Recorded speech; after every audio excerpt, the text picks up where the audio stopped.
Good morning, everyone. Welcome back to Council Briefing. The March 8th, 2021 Council Briefing meeting will come to order. The time is 9:30 a.m. Will the clerk please call the roll? Councilmember Juarez. I did not know I was first. Here. Lewis. Morales. Here. Mosqueda. Present. Peterson. Here. Sawant. Present. Strauss. Present. Herbold. Here.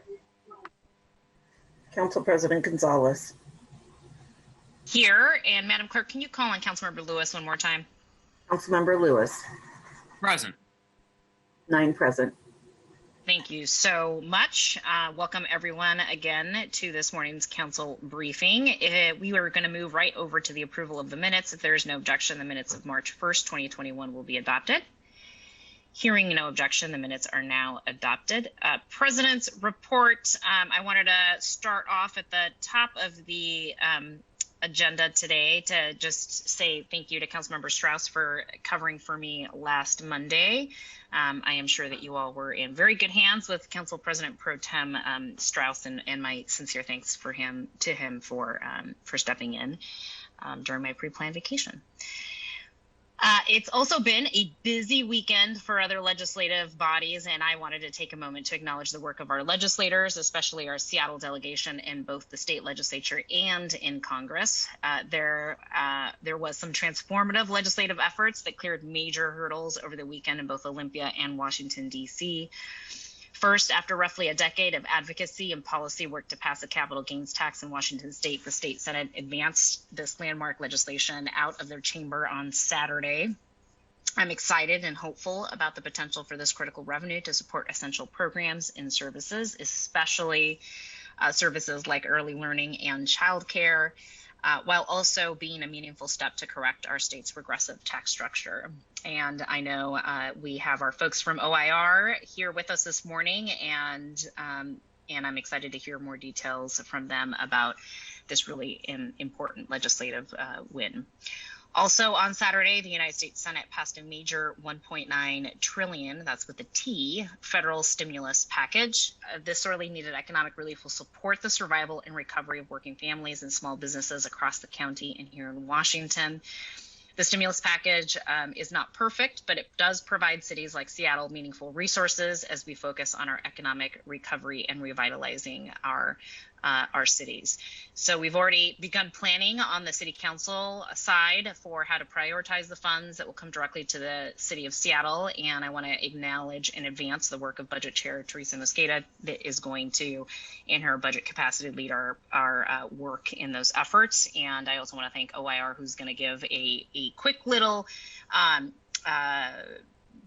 introduction to the subject at the beginning of their report today to make sure that we're all aware of what we can anticipate from our federal lobbyists as it relates to getting a better understanding of what is included in the stimulus package and what the city of Seattle can expect from that $1.9 trillion stimulus package. So without further ado, let's go ahead and hand it over to our state legislative session updates team. And we're going to go ahead and kick it off with Director Lily Wilson-Codega for introductions on the record, and then we'll dig into the presentation. Good morning. Good morning. For the record, Lily Wilson-Codega, Director of the Office of Intergovernmental Relations, passing it to Robin. Robin Koski, Deputy Director of the Office of Intergovernmental Relations, passing to Quinn. Quinn Majeski, State Relations Director, OIR, passing it to Hannah. Hannah Smith, Government Affairs Program Director, OIR. Thank you, team, and good morning, Council President, Council members. For the majority of our briefing today, we will be reviewing the Council's state legislative priorities, but given, as the Council President alluded to, we expect the American Rescue Plan, the massive $1.9 trillion federal aid package currently being debated and amended in Congress, to move through the House next Tuesday. We have a slight change in our agenda today, so Robin will start us off with a brief status update on the federal aid package this week before Quinn then begins with our regular state legislative briefing. We will then work to schedule a full briefing for you all from Sierra Hallett-Brown, our Federal Affairs Director, and Leslie Polner, our lobbyist based in DC. That looks like it will likely be either the week of the 15th or the 22nd, and we are finalizing those dates with the Council President's Office this week so that we can brief you on final passage of that legislation. And also, as the Council President alluded to, some incredible work that the legislature has been engaged in throughout the weekend. At the state level, we are just a little past the halfway mark in the 2021 session at this point, having now passed several major milestones, including House of Origin Policy Committee, the Fiscal and Transportation Committee cutoffs, and the House of Origin floor cutoff, which is tomorrow, Tuesday, March 9th. In light of tomorrow's cutoff, legislators have been working overtime on the floor, long days, late into the evenings, and through the weekend, with many significant City of Seattle priorities moving out of their respective chambers this week. Quinn will touch on this in more detail, but I did want to highlight the Worker Protection Act, which passed off the House floor 53 to 54 Friday evening. Capital gains making it out of the Senate on a razor-thin 25 to 24 vote this Saturday, March 6th, and Representative Macri's just cause eviction bill passing the House on Sunday. And one final thing before I turn it over to Robin to start us off with a brief update on the American Rescue Plan. Recognizing police discipline is a top priority for Council as a whole, I'd like to give a special thanks to Councilmember Herbold for her work on this issue in her capacity as Public Safety and Human Services Chair. She is convening a discussion with key labor partners, the Mayor's Office and the City Attorney's Office later today. So we look forward to briefing you all on what progress we are able to make at that meeting when we brief you next week. Thank you very much, and turning it over to Robin Koski, our Deputy Director. Good morning, everyone. So as Lily said, we expect that the final passage of the American Rescue Plan will happen at some point tomorrow. At this point, we actually don't have the final text as it passed the Senate. The language is still being worked on, and our federal lobbyist in DC tells us they don't expect to have the final version of the bill until later this evening. We don't expect to see changes in the House, so what passed the Senate should be what the bill is, so there's that. We are working on going through all of the details of the bill, and I think we should be able to get some summary documents out to you by Wednesday or Thursday of this week. Of course, we won't have every detail. We do know that many of the programs are following the exact same methods and formulas that were in previous bills. So we should be able to, figure out with some reasonable certainty how much money will be coming directly to Seattle. And we will certainly work on working through all of that and figuring it out and getting that information to you as soon as we possibly can. Some of the highlights of what's in the bill, it's 600 pages long. There's a lot of stuff in it for sure. So I won't obviously hit on everything, but some highlights. Of course, there are the direct stimulus payments of $2,000. So we'll receive an additional $1,400. People will receive an additional $1,400. Supplemental employment benefits settled in at $300 per week, reduced by $100 from what the House had. There is money for direct funds for state and local governments. There is money for vaccine distribution at $14 billion. There's $40 billion in childcare resources. There's quite a bit in the housing and homelessness field as well. $27.4 billion for various different rental assistance streams. $5 billion for housing vouchers, $5 billion for homelessness assistance, $10 billion for homeowner assistance, $120 million for housing counseling and fair housing, and $5 billion for utility assistance. We think mostly through the LIHEAP program. There's also $12 billion in the bill for nutrition. The bill extends the SNAP increase of 15% through September of 2021. It includes fruit and vegetable outreach and innovation in WIC, and ensures that pandemic EBT will be available for the duration of the pandemic, including the summer when children are out of school, which was a very good change. There's money for small business support that includes $15 billion for economic injury disaster loans, $25 billion for a grant program for restaurants, $7 billion for the PPP, and $1 billion for Save Our Stages for live venues, movie theaters, and cultural institutions. So that is just kind of the main highlights. And I certainly could take some questions, but I will qualify it by saying that we definitely don't know all of the details quite yet. They're still being worked on. Thanks, Robin. Okay. I'm going to encourage us to just sort of hold on questions until we receive that full brief and until we have Leslie and Sierra in front of us to be able to answer those questions. So let's go ahead and shift over to the state legislative agenda and results. Good morning, everyone. Starting off with budget and revenue, some very exciting news over the weekend coming out of virtual Olympia. For the first time ever, a capital gains tax proposal has passed the floor of the Washington State Senate. It was, as Lily alluded to earlier, it was a very close vote, 25 to 24. And a few amendments were made on the floor. So just to provide an overview of those, the most prominent amendment is the emergency clause, which would make the legislation go into effect immediately upon its signature from the governor, was removed. Beyond sort of the effective date, this also more or less ensures that there will be the opportunity for opponents to gather signatures and potentially challenge the legislation at the ballot box through a referendum. So that change was made, and I think there is an anticipation that it may wind up coming up for a public vote at some point later this year. In addition to that change, there were some smaller changes made in terms of the direction of the proceeds. The first $350 million in revenue from the capital gains tax is still directed to the Education Legacy Trust Fund, with the intention of that funding going towards early learning and childcare.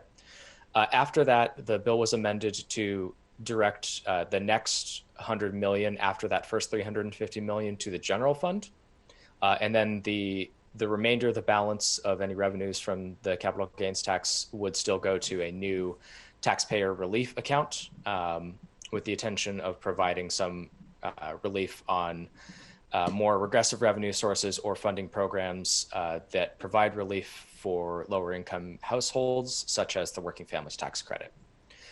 And then finally, there were some tweaks made to the small business exemption that broadened the eligibility, primarily raising the threshold from 6 million to 10 million for qualifying small business entities, and removing the number of employees, the cap on the number of employees for a small business that was previously set at 50. So now small businesses can qualify as long as they are under 10 million in gross income, and they have been owned and controlled by a member of the family for at least 5 of the last 8 years. So that exemption was broadened a little bit more.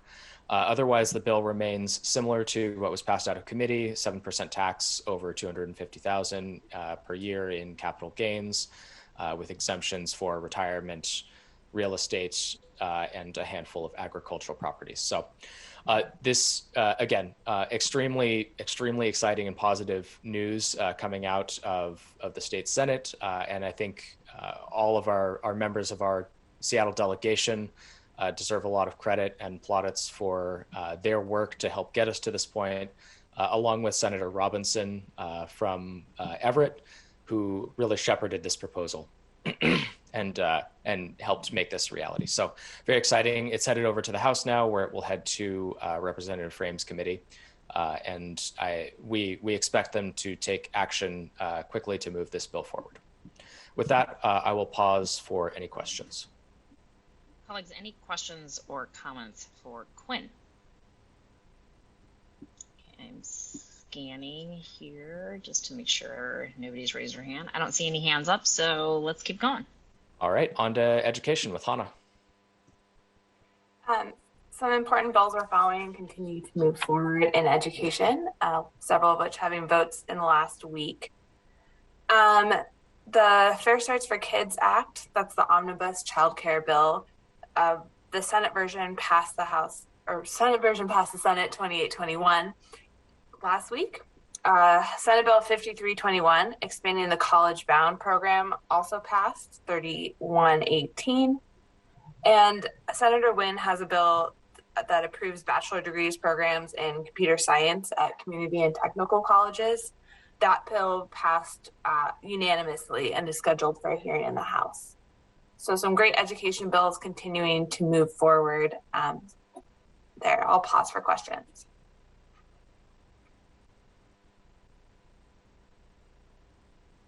I'm not seeing any questions, so we can keep going.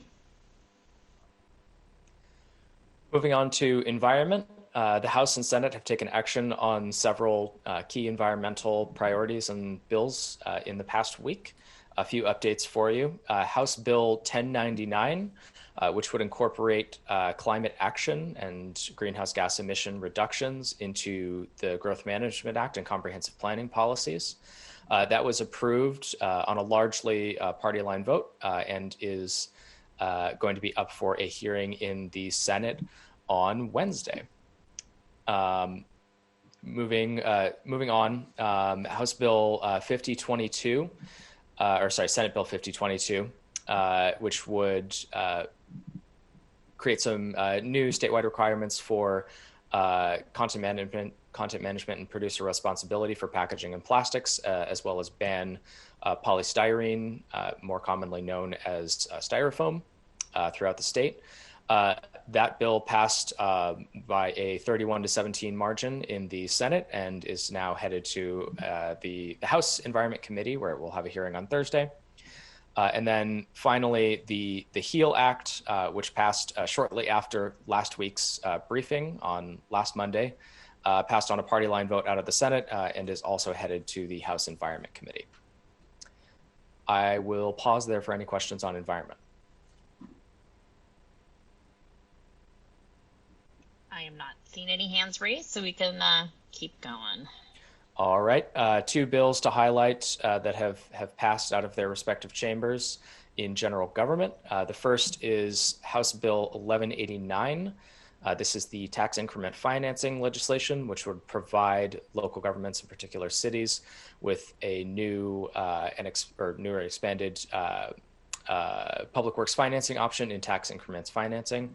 That passed by a 64-33 margin, so it got some bipartisan support there, and that is up for a hearing this Thursday on the Senate side.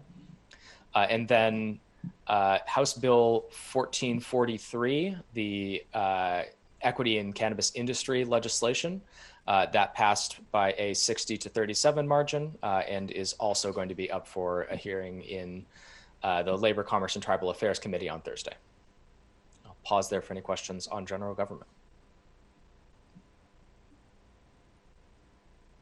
Not seeing any hands raised, Quinn, so we can keep going. Okay. Moving on to healthcare. Hannah. Just a couple bills to highlight this week. Senate Bill 5068, which expands the postpartum Medicaid. That bill has a hearing in House Healthcare and Wellness this week. There's been discussions about how much that bill will cost, and those continue to be refined as the bill moves forward. So we'll continue monitoring that. Senate Bill 5195, which is the opioid reversal medication, was voted out of the Senate on Friday, the vote of 45-2. And Senate Bill 5399, which creates the Commission for Universal Health Care, was voted off the Senate floor 28-20. These are the big healthcare bills that moved in the last week, and I'm happy to take questions. Any questions? I am not seeing any hands raised, so we can continue. Everyone, well, as Lily said, the big news over the weekend was the passage of House Bill 1236, the Just Cause Eviction Bill by Representative Macri, who worked extremely hard on this bill. The debate began on Saturday evening, went well into the evening, and then continued onto Sunday. So it was quite a grueling floor debate, and the bill does, there were some bad amendments that would have eliminated the part of the bill that closes the Seattle loophole that applies to fixed term leases, but those were managed to be defeated, and so the bill will in fact close our loophole as it is right now. So it's really quite a momentous passage in the House yesterday. Also, some of you are interested in House Bill 1070, which would allow King County to acquire buildings with the health through housing sales tax. That has a hearing in the Senate Housing Committee this week. Foreclosure assistance also has a hearing in the Senate Business and Financial Services Committee on Thursday. And then we are hoping to see Senate Bill 5428 move off of the Senate floor, which exempts permit actions to site temporary shelter or transitional encampments. And thanks to Councilmember Lewis for doing some engagement on that bill to try and help to make sure that that does make it across the finish line. If anyone has any questions, I'd be happy to answer them on housing. We have one hand raised. Councilmember Herbold.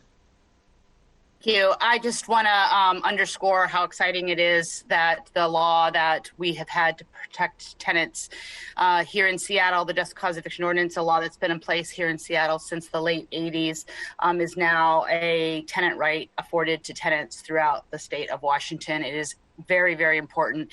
And I really am so proud that Representative Macri is the champion for this bill, but also that she fought so hard for Seattle, whereas we've had just cause eviction for a very, very long time. There's actually a loophole, as Robin mentioned, for tenants at the end of their lease agreement. So tenants at the end of the lease agreement could have performed all of the obligations under their lease agreement perfectly, and they can still be given a no cause notice at the end of the term. Representative Macri not only saw the need to fight for the just cause right broadly for residents of Washington State, but she didn't forget her constituents here in Seattle who really need this loophole closed because of the large number of tenants who are displaced at the end of their lease term. So really, really proud of that work, and want to also thank OIR, in particular Robin, for keeping me up to speed on it, keeping the need for the closure of the loophole front and center, and just really appreciate her updating me over the weekend and giving me little things I can do to help along the way, just along the edges a little bit. One question, Robin, thank you for letting us all know that the loophole closure language survived despite the amendments to try to remove it. I did lose track when the preemption amendment came up. I trust that also failed. Yes, I believe it did. There were a couple of amendments to the bill that I haven't had the chance to analyze yet, and I will certainly take a look at those. Representative Macri said that they did have to take a couple of amendments that they would have preferred not to, but it was what they needed to do to move the bill. So,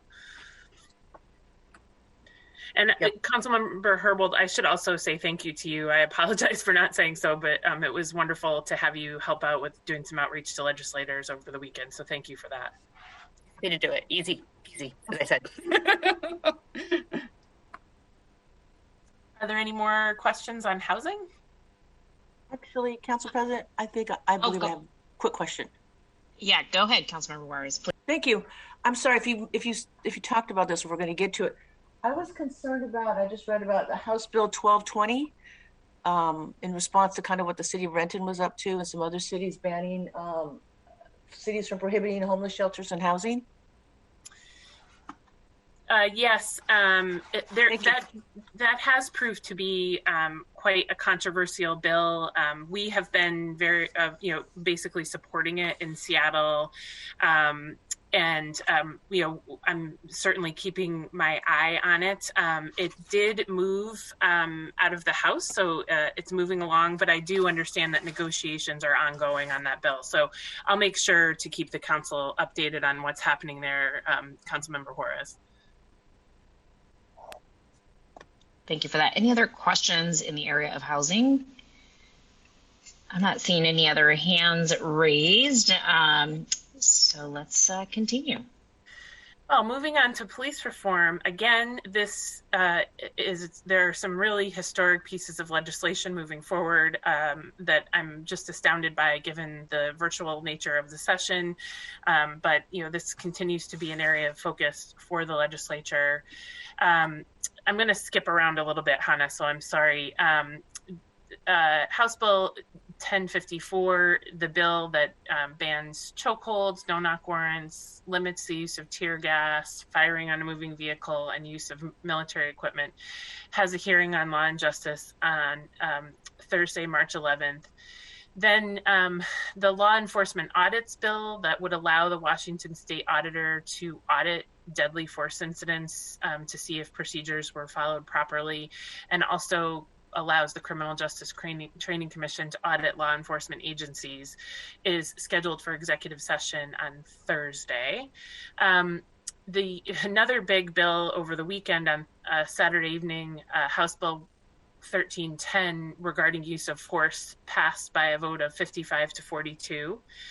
And then Senator Peterson's Oversight and Accountability of Peace Officers bill has a hearing in the House Public Safety Committee on Thursday at 1:30. So they're moving that bill along as soon as they could, right after cutoff on Tuesday. Senate Bill 5066, the duty to intervene, also has a hearing in the House on this coming up Friday in the Public Safety Committee. And then finally, Senate Bill 5259 passed the Senate last Monday and has been referred to Public Safety in the House. And I'm actually just realizing that my notes are a little bit vague on that bill, but anyway, so happy to answer any questions in the police reform venue. I do think that there will potentially be, some opportunities to weigh in on police reform. And I know that council members have been very interested in doing that. Now that we're kind of moving from bills being passed to one chamber and that cutoff, we're back over on the other side where public hearings are happening, and there'll be opportunities again for weighing in. Any questions or comments? I'm not seeing any hands raised, so we can continue. Just one note in public safety for this week, which is that House Bill 1320 passed the House last Monday. That's the bill that aligns all of the different civil protection orders and was referred to the Senate Committee on Law and Justice. So that bill seems to be moving along nicely as well. And that is all I have for this week, if anyone has any questions. Any questions, colleagues? I'm not seeing any hands raised, so let's continue to the next slide. In the safety net and civil rights area, a big bill that moved last week was House Bill 1073. That's the paid family leave coverage by Representative Berry. That passed 5640 and is already scheduled for a public hearing in Senate Labor on Thursday. House Bill 1297, which is the working families tax credit, has been pulled from rules and is on the floor calendar, but it has been deemed NTIB, so may be able to move or will be able to move after cutoff. And another big safety net bill concerning economic assistance by Senator Nguyen passed the Senate 2919 last week. So a lot of our priorities in civil rights and safety net continue to move forward. Happy to answer any questions.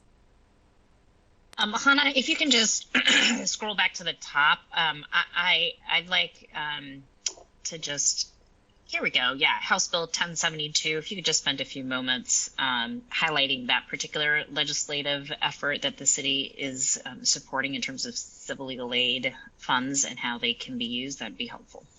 Definitely. So this bill removes the prohibition of use of civil legal aid funds by the state's Office of Civil Legal Aid, allowing them to represent individuals who are in the U.S. without legal authority. That bill passed the House in the middle of February 5640 and has now been scheduled for an executive session over in the Senate. Thank you. And do we expect this bill to be able to be passed this session? I think it's moving along very well. I am optimistic. But we'll okay, great. Keep an eye on Thursday and continue to find opportunities to weigh in.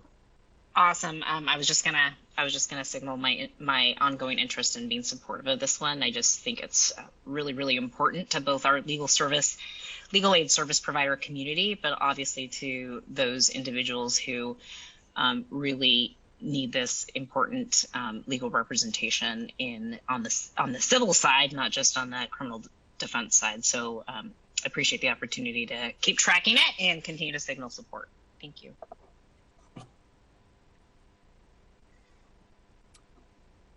If there are no other questions, I will catch up on the scrolling and pass it over to Quinn for transportation. Yeah, looks like we don't have any other hands raised, so take it away, Quinn.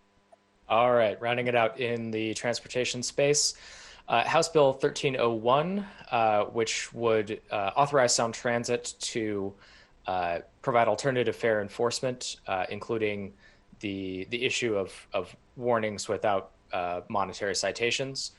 That bill passed the House 96-1, which is a very strong vote. So it now heads over to the Senate. And then House Bill 1304, Representative Hackney, who is the prime sponsor of that bill, has let us know that it is not going to be moving forward this year.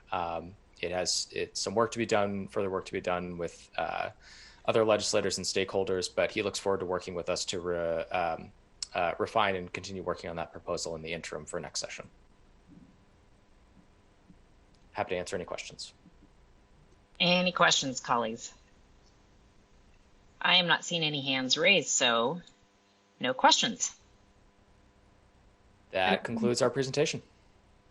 Thank you for the time today, and we'll get our federal briefing scheduled for you all once we have a final product, and really appreciate the time today, and we'll see you again next week. Absolutely.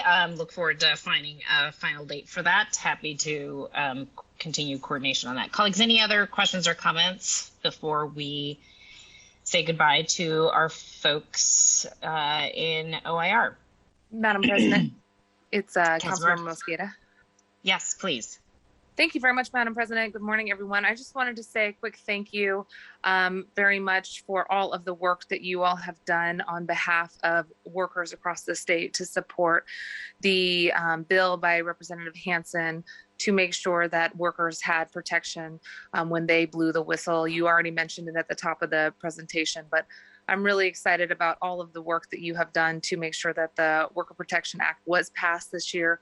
We all know that the labor laws that we put into place are only as good as the follow-through enforcement and making sure that workers have the right to speak up. So very excited that the Worker Protection Act allows workers to blow the whistle when they face discrimination and various forms of illegal treatment, and that they will be able to have help to improve compliance with the law and ensure that all employers compete on a level playing field.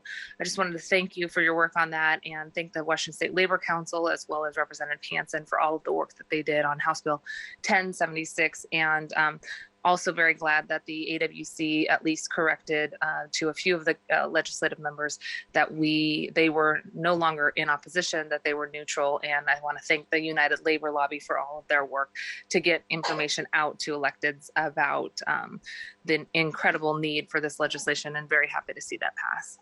Congratulations, Council Member. And I would not minimize the role that you and Council Member Strauss played in your partnership with AWC in helping advance the bill. It was an honor to work on that. So we're very thrilled to see it moving along.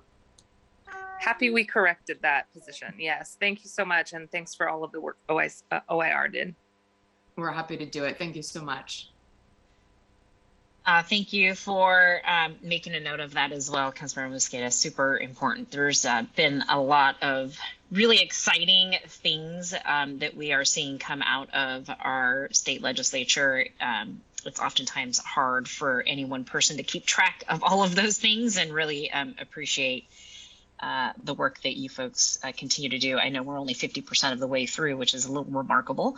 But with that being said, we're going to let you all go so you can get back to rolling up your sleeves and back to work on those important issues. And we're going to go ahead and continue on other items of business on our agenda. So thank you folks for being with us. Thank you. We'll see you next week. See you next week. All right, folks, preview of today's City Council actions, council and regional committees. We, as a reminder, do have two brief executive sessions at the end of our preview of today's City Council actions, council and regional committees. So let's go ahead and dig into that fourth item. This week's roll call rotation is Councilmember Juarez, then Lewis, Morales, Mosqueda, Peterson, Sawant, Strauss, Herbold, and then I will conclude this agenda discussion before moving us into executive session. So first up is Councilmember Juarez, and then after Councilmember Juarez is Councilmember Lewis. Good morning, Councilmember Juarez. Good morning and happy belated birthday, Council President. Oh, thank you. Happy 29th birthday. It's actually, yeah, you know, it's really... It's good. I've been doing it for really about nice. 30 years now, so it works for me. Well, good morning, colleagues and friends. Let's see. First of all, happy International Women's Day. A reminder that here in the United States, we rank 53rd worldwide for gender equity, according to the 2019 Global Gender Gap Report. Thought I'd just share that. More to come. Public Assets and Native Communities. There are no items of the Public Assets and Native Communities Committee on today's afternoon agenda. I want to briefly do a quick lid quasi-judicial process so I can bring you up to date up into April 6th. So last week, the committee held the first of two meetings on the appeals of the hearing examiner's final report of the waterfront lid final assessment role. There were 32 appeals. 32 appeals were scheduled for the March 2nd committee meeting, and they were all reviewed. The remaining appeals are scheduled for the April 6th committee meeting. After the committee has heard all the appeals, the committee will consider and make recommendations regarding each appeal to council based on the record from the hearing examiner. The committee can recommend an action to council limited to the options provided in the quasi-judicial rules 8.c. The council may approve with conditions, modify, remand, or deny the appeal. After the committee votes on recommendations of council action for the appeals, central staff will prepare a report to the council per the quasi-judicial rule 7.8. Let's see, a reminder to my colleagues that if you have any questions, you have access to each appeal, and you can ask those questions to central staff at any time. A quick review of parks, just 6 matters to briefly review. And if you need more information, myself or Nagin or Dean are more than happy to go through this with you. Starting with the Clean City Initiative. During the week of February 22nd to the 28th, the Clean City crews picked up 93,000 pounds of trash and 8,737 needles from 61 encampment locations. Clean City crews emphasized Brighton Playfield and Longfellow Creek for a deep cleaning. Denny Park. On February 17th, a large fire at the 1610 encampment in Denny Park left both the encampment and park with significant damage. Although fire was able to respond quickly, the fire destroyed several tents. After the fire, a small number of people remained in the encampment. Outreach providers have been at the park almost daily since then, performing needs assessment and to encourage any individuals who remained in the park to move to shelter. On Monday, March 1st, the city posted a 48-hour notice of the encampment removal to allow for removal of remaining debris and to begin park restoration. Outreach workers made 51 contacts with individuals experiencing homelessness in the park, including the offer of shelter, with 2 accepting offers of shelter. Each person contacted received an offer to move to shelter. By March 3rd, 10 people had remained on the site. Now that's just as of our update from last week. That may have changed in the interim. On March 3rd, Parks and Recreation began the work to clear out any remaining debris within the park.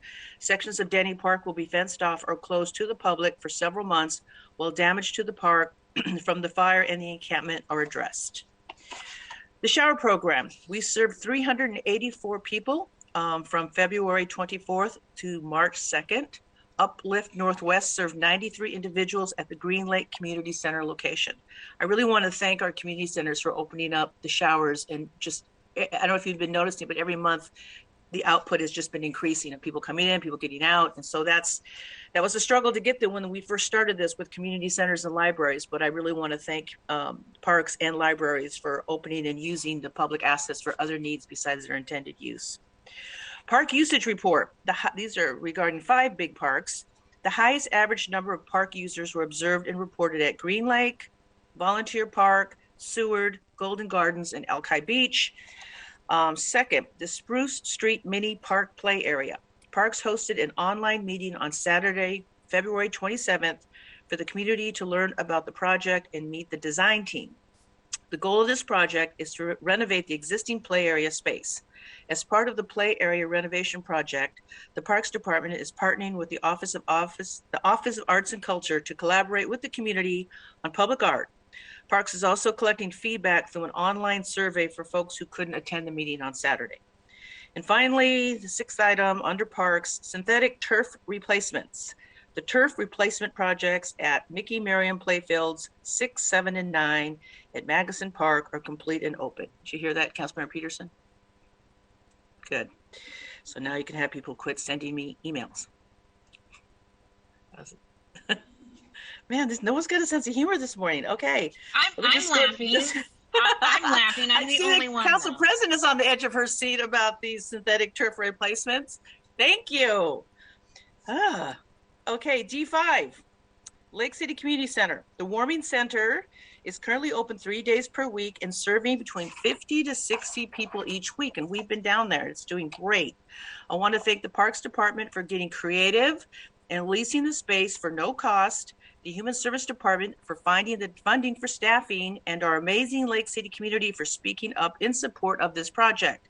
The Parks Department is reporting that the warming shelter has many neighborhood volunteers seeking to help, and there has been a steady stream of donations from local churches, our Mennonite friends, and Kelly Brown at the North Helpline Food Bank. So thank you very much. This is such a good example of community coming together, opening up the community center, having volunteers, using community-based organizations to provide food and other items. So thank you very much. Native communities. As you all know, I've been following my friend, Deb Holland, Representative Deb Holland, last week. The Senate Energy and Natural Resource Committee voted 11-9 in favor of Representative Deb Holland, Laguna Pueblo, confirmation for the Secretary of the Department of Interior. The confirmation process now advances to the full Senate for a final vote. If Representative Holland is confirmed, she would be the first Native American cabinet secretary. As I shared with you before, the Department of Interior was created around 1849. It is the main department that is the steward of our public lands and natural resources. And of course, the Department of Indian Affairs is also within Interior, which always makes me scratch my head about that. And I cannot think of a better person or steward than a Native woman, an Indigenous woman, attorney who has spent her life understanding public land, public resources, and how to protect our great country and our land.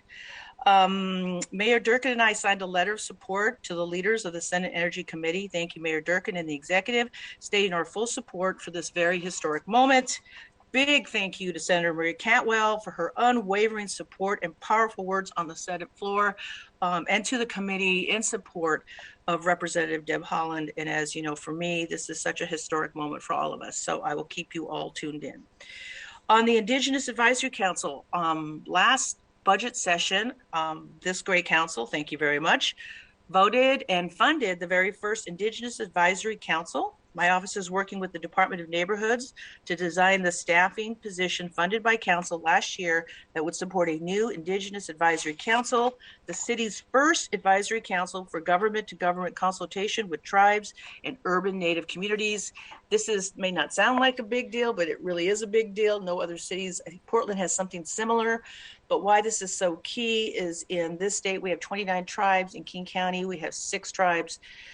And more importantly, because tribes are governments, we work with them, we leverage their services. They provide Seattle Indian Health Board, United Indians, I could go on, provides so much social services. And they also have a wonderful revenue stream from the federal government that not only services Native folks, but their families and their children and low-income people and immigrants. And I can't say enough about that. We are working with Central Staff Lish Whitson, thank you, Lish, to introduce the draft legislation creating the Indigenous Advisory Council, and there's more to come on that. Quickly, last week's highlights, 130th Street Light Rail Station. Yes, second light rail in D5. I met with the Office of Planning and Community Development to discuss growth strategies surrounding the 130th Street Light Rail Station. We've had a lot of success with the Northgate Light Rail Station opening this year, excuse me, with new investments in affordable housing. Very exciting. As you also know, we also have the NHL Seattle headquarters and a new clinic space. We know that access to opportunity is everything. My vision for this station is similar, and soon my office will be bringing together leaders in business, recreation, education, and transit to talk about how we can equitably develop the areas surrounding the station. We're still making our push with North Seattle College and the Northgate Commons for our low income and affordable housing, for our Longhouse, hopefully a performing arts center. And we're working with Esther Lucero of the Seattle Indian Health Board, Colleen Echohawk, and some other folks about getting a clinic and having an Indigenous footprint in the North End, not only just for healthcare, but for housing as well. And that's been going well. I'm happy about that. The Board of Directors at Sound Transit is scheduled to make a final decision on whether or not we can open the 130th Street station 7 years earlier than projected, pending a July 2021 realignment decision. So I feel strongly with all the development coming to the North End, we cannot wait till 2031 for the opening of this light rail station. The week ahead, I look forward to meeting with Deputy Mayor Tiffany Washington and Director Pamela Banks to discuss Seattle's economic recovery. Back to you, Council President. Thank you so much, Councilmember Wars. Any comments or questions on that report? All right, hearing none, we're going to go ahead and continue down the line. Next up is Councilmember Lewis, and then after Councilmember Lewis will be Councilmember Morales. Councilmember Lewis, good morning. Thank you, Madam President. I don't have much this week, kind of a sleepy week for me relative to the last few. There are no items on the introduction or referral calendar from my office, nor is there anything from the Select Committee on Homelessness Strategies and Investments.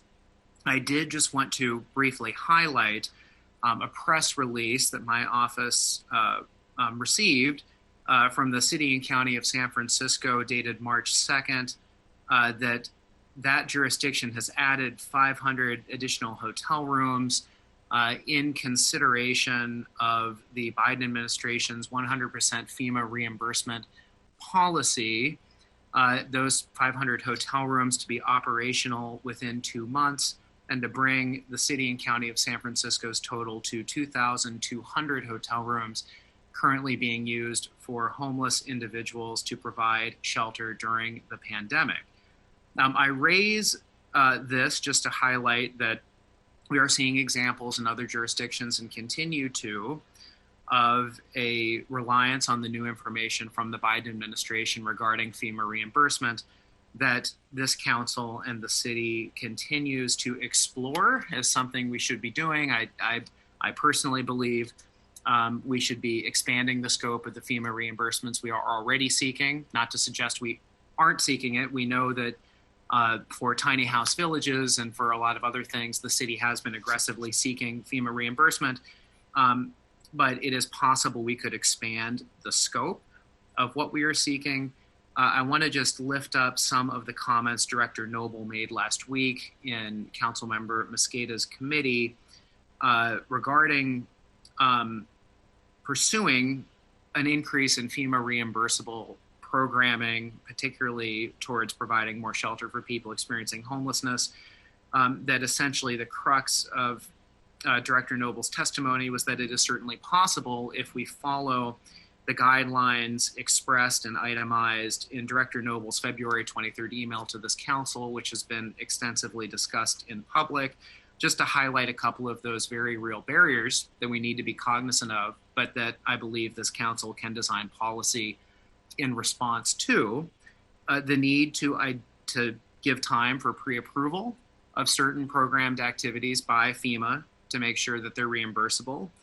The running of a competitive procurement process to establish that this city is doing everything that it can to get the best potential deal for vending these services, and making sure that the programming is targeted to people that are at high risk of exposure to COVID, acknowledging that there may be some sheltering programs that won't be FEMA reimbursable, but that there certainly can be some, if designed correctly, to target specifically folks at high risk of COVID exposure and at high risk of severe complications due to COVID, among other conditions that were highlighted in that email.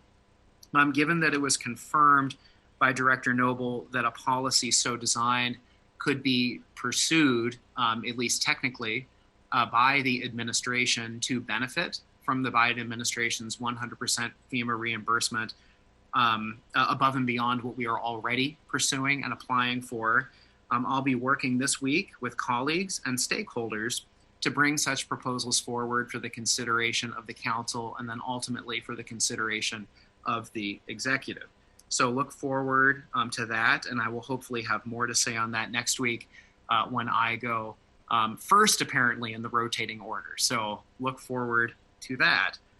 Finally, I just want to share that last Friday, I did have the privilege for the second year in a row of sitting on the selection committee for the final recipients of the Harry S. Truman Scholarship. For those who are unfamiliar, the Truman Scholarship is a federal endowment to the legacy of President Truman. Instead of a statue or a formal memorial to President Truman, there's this endowed scholarship program. The scholarship is awarded to one college junior in every state in the country, plus 10 at-large scholarships for college undergrads that show an interest in a career in public service and an interest in attending graduate school to be able to effectuate their commitment to public service with those skills that they learn in graduate school. I myself was selected in 2011, 10 years ago, as the Washington State Truman Scholar, and really appreciate the program. It is interesting to see on a national level so many Truman Scholars that are impacting public policy, most notably recently Stacey Abrams, also Michelle Alexander, the writer of The New Jim Crow, among many other distinguished luminaries. And it was really inspiring to interview over Zoom this year and not in person so many young people who are stepping up in such a turbulent time with interviews attesting that there's really no limitation to what we can accomplish if we really put our mind to it. And it was just a nice respite, briefly, given the everything that we are working through, not just as a council, but as a nation, and appreciated that opportunity. I want to give a shout out to Dwight Dively, the director of budget and deputy county executive for operations, himself a Truman Scholar selected previously, for chairing that panel and for again inviting me to participate. With that, Madam President, I don't have any additional comments, and looking forward to getting to work this week. Thank you, Councilmember Lewis. Any comments or questions on that report? Hearing none, let's go ahead and continue. Next up is Councilmember Morales, followed by Councilmember Mosqueda. Good morning. Good morning, colleagues. I want to wish everyone, I would like to wish the women of Seattle a happy International Women's Day, as well as my colleagues here on the council. We know that in Seattle, still, women are making only 76% of what men earn on average. So it's an important day of the year for us to remember that and continue to work to fix it. And to celebrate women's achievements, raise awareness about women's equality, lobby for gender parity, including wage parity, and really just support organizations that grow young women leaders. And we've got many of them here in Seattle, which makes me really happy. On this afternoon's calendar, there are several appointments from the Community Economic Development Committee. We have appointments and reappointments for the Women's Commission, LGBTQ Commission, Disability and Human Rights Commissions. We'll also be reviewing the first set of permanent advisory board members for the new Equitable Development Initiative Advisory Board. So I'm very excited about that. Those folks have been working hard for a very long time. The next meeting of the Community Economic Development Committee will be Tuesday, March 16th at 2 p.m. I do want to mention that this afternoon I will be walking on an amendment to add the Georgetown to South Park Trail to the watch list. I want to thank Councilmember Mosqueda for agreeing to allow a late addition to that. This week I'll be convening with neighbors, small businesses, and various city departments in the Mount Baker neighborhood. I mentioned last week that we were convening as many departments as we can to come. Neighbors are really interested to hear different departments that have an array of development projects in the works, transportation, housing, and others, as well as to answer questions from neighbors about how our city departments are operating. Particularly interested in hearing from SPU and Parks and from HSD. So that will be later this week on Thursday evening. Last week, my staff and I visited the Cheesty Greenbelt in Beacon Hill. I want to thank the Parks Department, who have been really supporting and doing a lot of work on the Cheesty Green space, supporting Friends of Cheesty, Bike Works, and the Evergreen Mountain Bike Alliance. Permits are imminent for the south portion of a proposed pedestrian and bike trail. For those of you who don't know, Cheesty is one of the it is the only green space in Beacon Hill that had been completely unusable because of blackberry and English ivy invasion. And over the last several years, neighbors have removed from 80,000 square feet the blackberry and the English ivy. So they've organized hundreds of work parties. They've had over 9,000 volunteers and planted over 15,000 plants and trees throughout the area. On our walk last week, we saw the kind of transformation that they are beginning, and really got a chance to see what the future trail space would look like, what the wetland restoration work has accomplished. And we also saw several neighbors out enjoying the trails that are beginning to be established there. So I want to thank everybody who's worked so hard to turn that into a usable space for the community. And I look forward to supporting the Parks Department and our neighbors as they work to complete that project. Council President, I believe that is all I have today. Thank you. Great. Thank you so much, Councilmember Morales. Any comments or questions on that report? Hearing none, let's go ahead and transition over to Councilmember Mosqueda. And then after Councilmember Mosqueda will be Councilmember Peterson. Good morning. Good morning, Council President. Good morning, colleagues. Thank you very much, Council President. We have two items from the Finance and Housing Committee on today's full council agenda. The first is item number 18. Item number 18 is the LTGO bond ordinance revision for the Seattle City Center signage project. This legislation would authorize amending the 2021 multipurpose limited tax general obligation, or LTGO bond ordinance, to include $8 million of financing for the Seattle Center signage upgrade project. I want to highlight that the Arena Co. company will be paying 75% of the project's debt service, while the Seattle Center will be paying 25%. I also want to thank our members of the Finance and Housing Committee who included an amendment that we brought forward. Thanks again to the central staff and Andrew Houston in my office for their work on this amendment.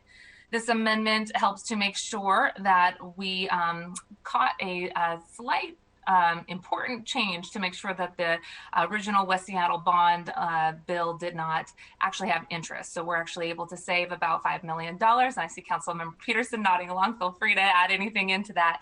But I think it's a great example of good governance and making sure that we are taking our responsibility for fiscal stewardship seriously and showing the residents of Seattle that we are being cautious and we are ensuring oversight with their tax dollars. So thank you very much for including that amendment in the LTGO bill that is in front of us today. Also, there is item number 19, which is a resolution 31991 related to the capital projects watch list. There were 2 amendments that we included in the committee.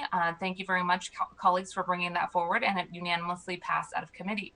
The first amendment was from Councilmember Strauss, adding Smith Cove back to the list, and the second amendment was from Councilmember Herbold, which would request that the executive work with the council's central staff to identify 2 or more projects to pilot with new reporting format. And again, Councilmember Morales, thank you for flagging your amendment to the capital projects watch list. I'm happy to see that amendment come forward and we'll be supporting that. Colleagues, related to the Finance and Housing Committee report, I do want to call your attention to a memo that Ali Panucci from Central Staff sent around on Friday. It was sent around 3:30 p.m. as a follow-up to our ongoing conversation in the Finance and Housing Committee regarding the anticipated federal funding to support the city's COVID response efforts, both in the near term and in the long term as we look for a more equitable recovery. Ali sent the promised central staff memo, which she discussed and central staff members discussed in committee. Thanks as well to Tom Meixel for featuring this, as well as Yolanda, who talked about the fact that they were doing ongoing analysis of what they anticipated the federal relief dollars would mean for the city of Seattle. And they have followed through on that promise. The memo is 13 pages, and I encourage you to take a second to read it. Again, this went to all council members because we want to make sure everybody on council has all of the up-to-date information regarding the federal stimulus and relief proposal. And thanks again to the OIR team for their quick overview this morning and the council president for her comments as well.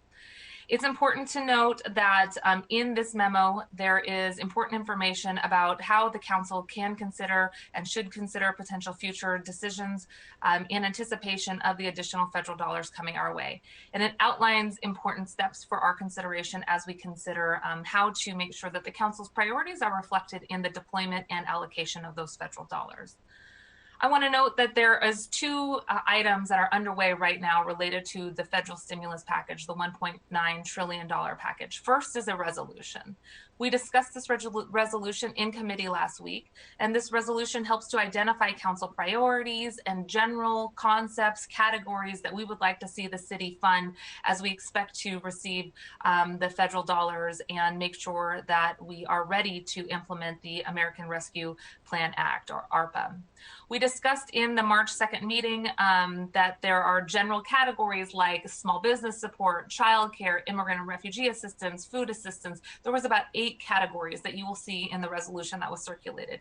Again, we asked for all council members to take a look at this draft resolution and provide us with feedback by Thursday last week, and you did. Many of you did provide that. So we are not putting it on the introduction and referral calendar this week because we are trying to incorporate all of the feedback that we received on this resolution. With your feedback, we will be incorporating that into a draft resolution that will be on the introduction and referral calendar in the appropriate time. Folks will be able to see that published in accordance to our council rules. And we will then have it on in front of us on Monday for your consideration. Really appreciate the feedback we've received already. And if you haven't had the chance to look yet at that resolution, again, these sort of council directive, lofty goals, please do take a look and provide central staff with any feedback that you'd like to see prior to introduction. The goal is to get all of that input prior to introduction. Now, the second thing that we're working on is actual legislation. The second is central staff will be working to create legislation to authorize the expenditure of the anticipated direct aid allocated to the city of Seattle from the American Rescue Plan Act of 2021. So the difference here is that we're going to have actual legislation, a spend directive, if you will, an ordinance that explicitly talks about where we'd like to see those dollars go, different from a resolution. But the reason that we are not introducing that yet, as you heard this morning, is that there's still details to be worked out. And we want to make sure that we have the full bill in front of us as signed or as passed out of Congress and anticipated a signature from the president as we think about how we will allocate the dollars. The anticipated amount, again, is around 221 million as of last week. We are still, as Robin mentioned this morning from OIR, still going through the details to make sure that we have all of the information in front of us before we do the legislation drafting to put the fine points in that ordinance. Appreciate your time, as I want to make the distinction between those two, both the resolution that will be finalized and worked on this week for your consideration on Monday, and then the actual legislation, so that we have an ordinance that will be drafted and we will be working with you that week of the 15th, but we have a longer runway for that. If you do have specific proposals or ideas that you would like to see that you're already percolating on for the use of that federal stimulus, that support for COVID relief, please do let central staff know now, because it is really helpful to get any specific ideas for funding in the hopper with central staff now as they draft that ordinance. Please make sure to email Ali Panucci on central staff as they are beginning to compile a list of various priorities from council members, and central staff is able to do the review and analysis to make sure that the item can get considered in the legislation. I also just wanted to provide a little bit of update on the American Rescue Plan Act, as discussed this morning again by our OIR team. This week, the Senate, maintained the $350 billion for states, municipalities, counties, tribes, and territories. This means that $130 billion for local governments is split evenly between municipalities and counties. This will be released in two tranches. Half of it will be an enactment and half of it will be 12 months following the receipt of the first payment.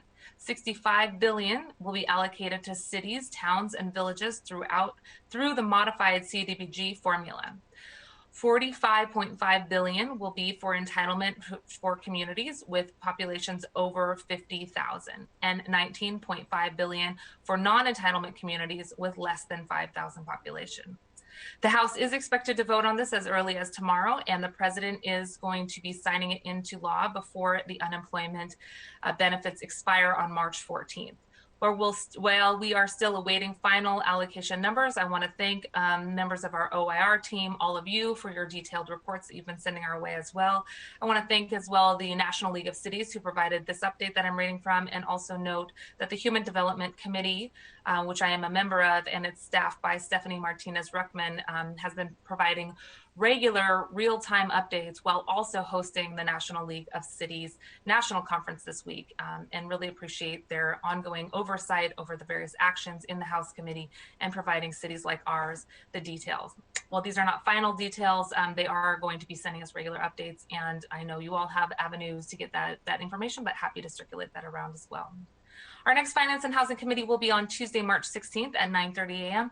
and we will plan to introduce the spending legislation, again, the ordinance, that same week. And we will keep you updated if there's any change in the American Recovery Plan Act's passage, but again, that's anticipated to be passed by and before the 14th of March. Appreciate it, colleagues. Wanted to also, for those who didn't get a chance to join us, we invited the full council, and want to make sure you all had access to the PowerPoint presentation that Central Staff provided as an overview of what was discussed from the CBO's office the prior meeting. Central Staff did a great job through their PowerPoint of walking through the various expected dollars and how that could affect our current spending allocation for COVID relief and also into the future years. If you look at the PowerPoint presentation on slides 7 and 8, I think it's an important sort of aha moment. We did have a chance to look at the analysis that Central Staff provided on the 6-year financial plan. And in those slides, it really illustrates that the ordinances that we have been passing related to specific spend requirements in Ordinance 119811 and further detailed in Resolution 31957, which related to spending related to the Jumpstart payroll tax revenues, that there is a difference of opinion, if you will, about how those dollars should be allocated in the out years. And I think it's a really important document to take a look at, because it does signal for me an interest in making sure that we put some more firm sideboards around how we anticipated the use of those Jumpstart dollars to be used in the future. I really understand that we all have to be flexible in this time of COVID and the impacts on our revenue forecast. But I also think it's important for us to maintain a level of integrity in the conversations that we had with those who supported the passage of Jumpstart, including large and small business, labor, housing, transit, and food and community support organizations who help to provide support for the passage of Jumpstart, and wanting to make sure that that spend plan really adheres to the initial outline that Council put forward. I'm going to be considering something that I wanted to put on your radar. In addition to the clear directive that we put in Ordinance 119811 and Resolution 31957, I'm going to be looking to working with all of you and with central staff in anticipation of our budget deliberations this year to make sure that we have developed a strategy to have financial policies and a Jumpstart payroll tax fund that will ensure the council's intent is adhered to, and that we are able to transparently track revenue sources that are being used for various priorities. This will include financial policies that will not only allow the use of the payroll Jumpstart revenues in 2022 and beyond to support base services due to pandemic-induced revenue losses. Base revenue continues to be insufficient to support our base services. We're all aware of that, but we want to make sure that if base revenues begin to recover, those resources will be used to support base services, preserving the larger share of the payroll tax for the council's intended use described in the Jumpstart plan spending ordinances. So just a quick heads up on that. And in terms of updates, in terms of events and on our calendar, I want to thank the folks at the Swedish COVID Vaccine Clinic and the Seattle University. I noted before the large number of volunteers, both medical and non-medical volunteers, who have provided a tremendous service to our city by signing up to make sure that our most vulnerable had access to COVID vaccines. Thanks to the Swedish COVID Clinic and volunteer crew, they served folks over 40,000 hours in the clinics. I want to thank them for all of their work. They did notify the community that Swedish has fully transitioned the volunteer oversight to the city of Seattle. And Swedish will not be maintaining their volunteer opportunities list going forward, but those opportunities will continue. The next vaccination site will be at Lumen Field in mid-March, where Swedish will still have a clinic involvement alongside many other organizations in the Seattle area. And more information can be found at seattle.gov/vaccines. So I just wanted to thank them for their work in helping to get so many folks trained up to be our volunteer base, our volunteer corps, as we look to vaccinate more folks. Last week, I also had the chance to watch the Othello Talks program, and we'll be featuring this on our Teresa Tuesday alert that goes out tomorrow. This is a series of videos and communication out to the public on specific topics centering folks on issues of race and health inequities.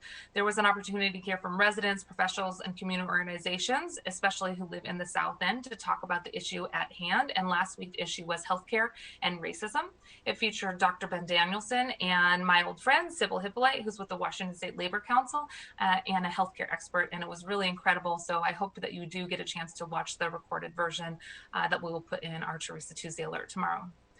Last week, I also spoke with the Master Builders Association and talked about the need for continued upgrades to make sure that there is more opportunity for density and that we are creating streamlined processes for building housing of all types and all affordability across our city.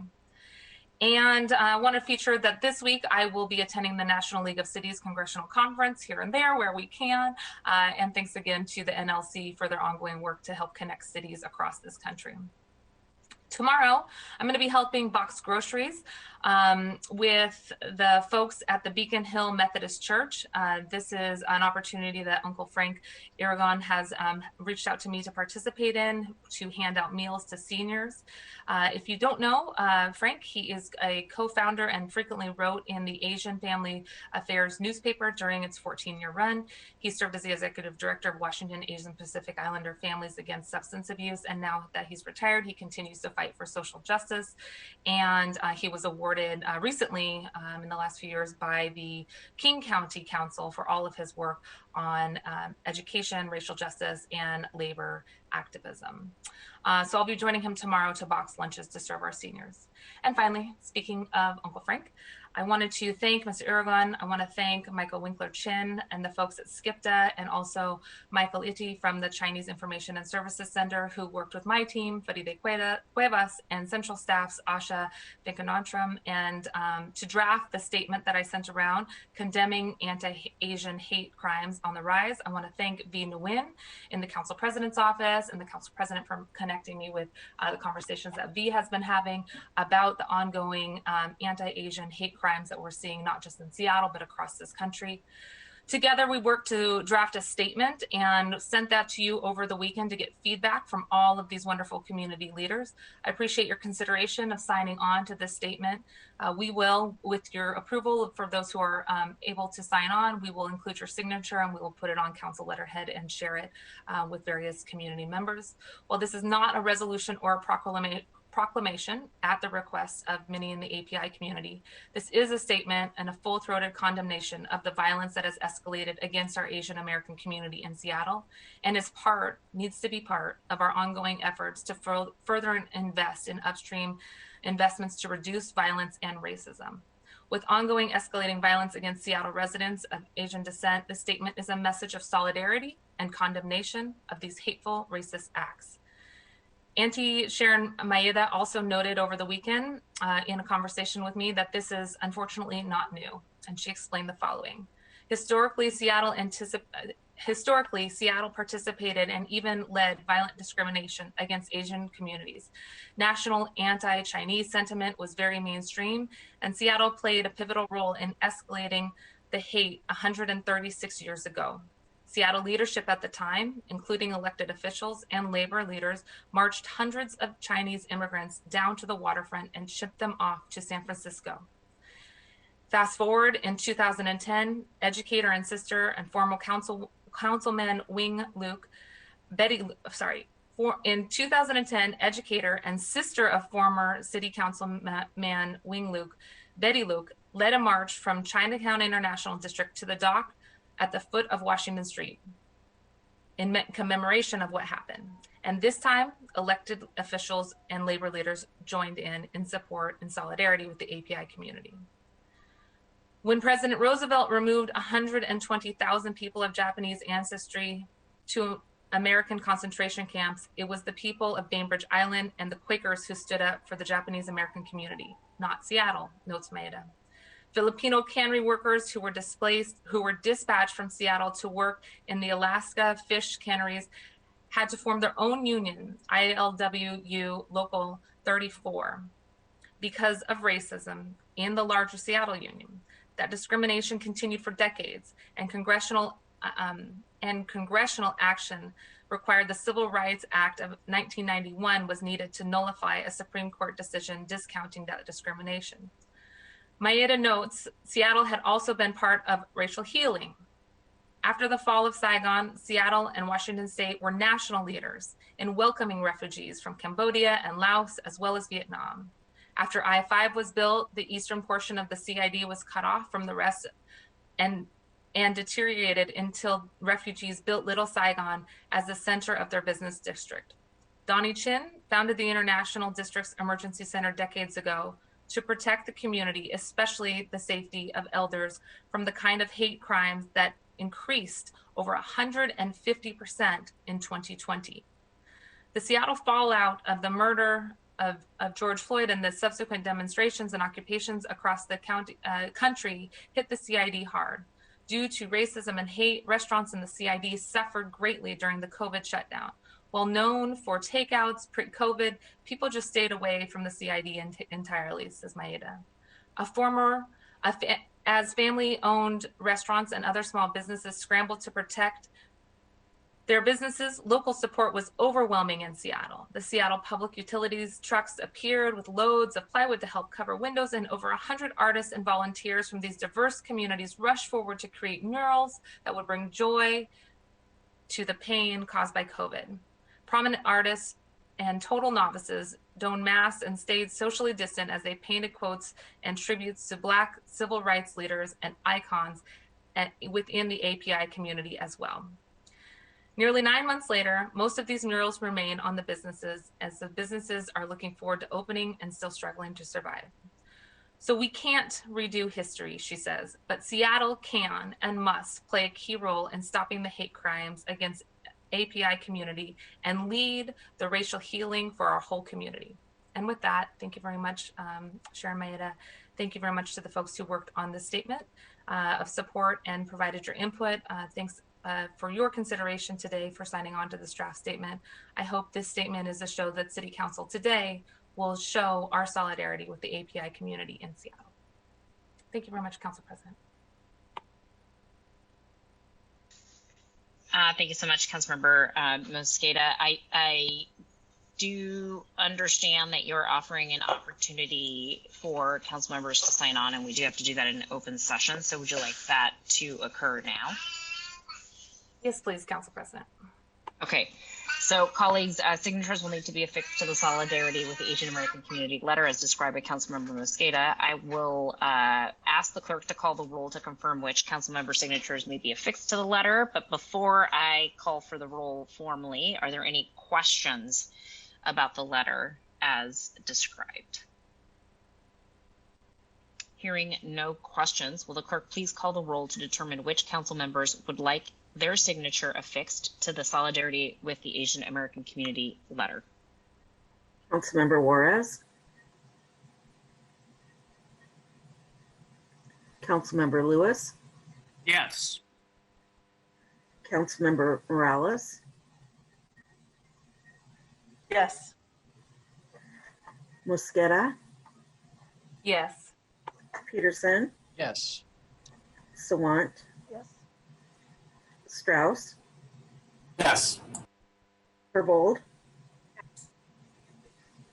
Council President Gonzalez. Yes. And Madam Clerk, can you call on Councilmember Juarez one more time? Councilmember Juarez.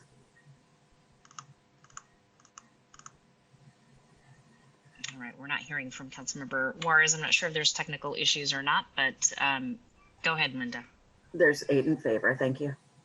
Thank you so much. Thank you, colleagues. Any questions for any other questions or comments on Councilmember Mosqueda's report? Really quickly, Councilmember Mosqueda, I sort of at the very top of your report, you talked about a resolution and legislation related to some of the federal funding issues, and I wasn't quite tracking your timeline for those. I heard you mention Monday, but I don't know which Monday you're actually looking to have an introduction and referral, and then which, sort of Monday would be set for, in your mind, full council action. I know that you and members of your office are engaging individual council member offices, but I also think that on this particular issue, it's also important for us to have an equal amount of transparency for the public and members of the public who are interested in weighing in on those pieces of legislation. So I don't want us to forget that part of the process that does require us to publish these pieces of legislation, and in doing so, allowing members of the public to understand, review, and also provide us some of their feedback or reaction or response to those pieces of legislation. So can you just give me a little bit of clarity in terms of the timeline related to those things? Yes, thank you, Council President. So on the resolution, we did discuss the draft on March 2nd. It was included in the committee minutes that were circulated and I believe posted as well online. And it was unfortunate, that we did not get that on the actual agenda for an updated agenda sent out, but we do have that out in the public domain. Our hope is to get your feedback, colleagues, early this week, today or tomorrow, and then have that officially introduced according to, I believe, Council President, the timeline for introduction or referral, if I'm not wrong, is usually on Wednesday, so that it can be on the official introduction and referral on Friday. And then with the resolution, if there is interest by the Council President and the Council as a whole, would love to see that passed on May 15th as a resolution. And if there is a desire for additional time, I think that, happy to work with you and the full council on the resolution's final passage, but we would be introducing it this week and have it on the official introduction and referral calendar. As it relates to the ordinance, we would be drafting that and have a draft for consideration at our March 16th meeting, with the anticipated passage of the actual ordinance at our first meeting in April.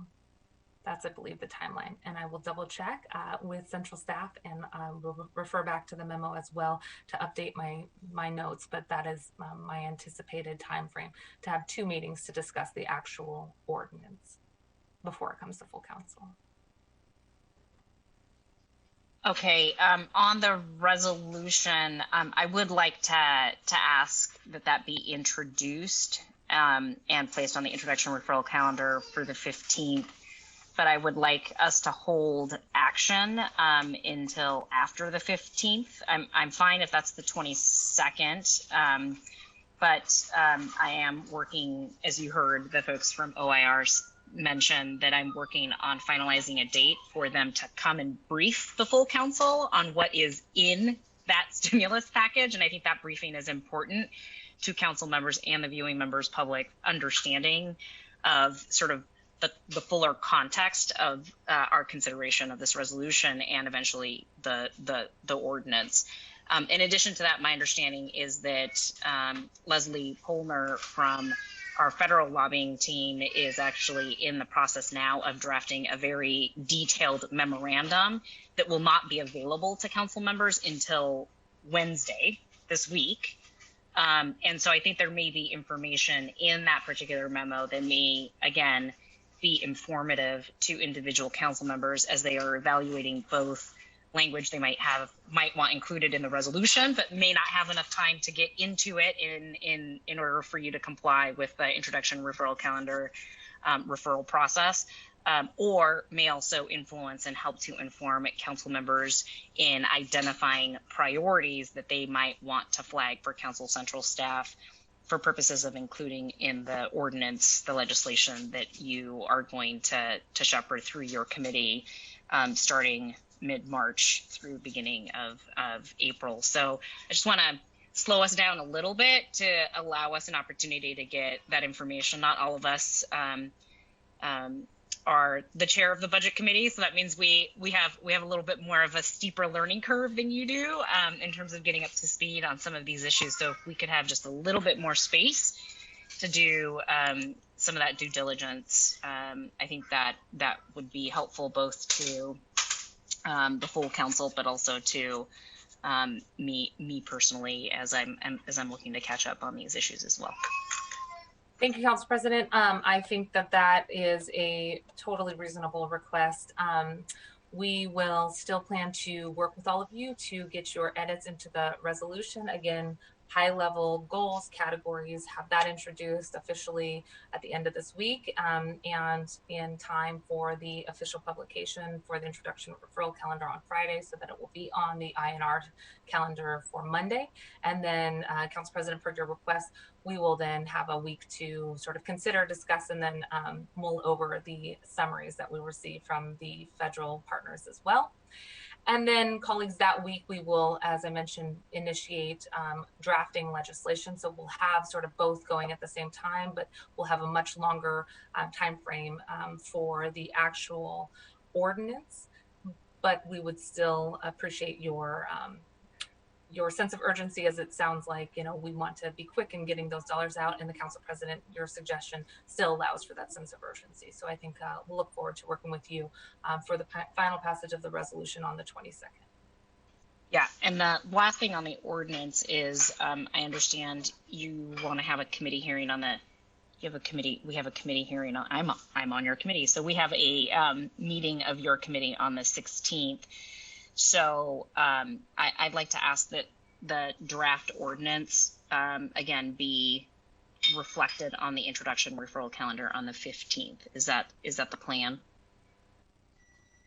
I believe that is the plan. Yes. Yeah, I just want to make sure that we don't that we're not talking about a draft on the 16th.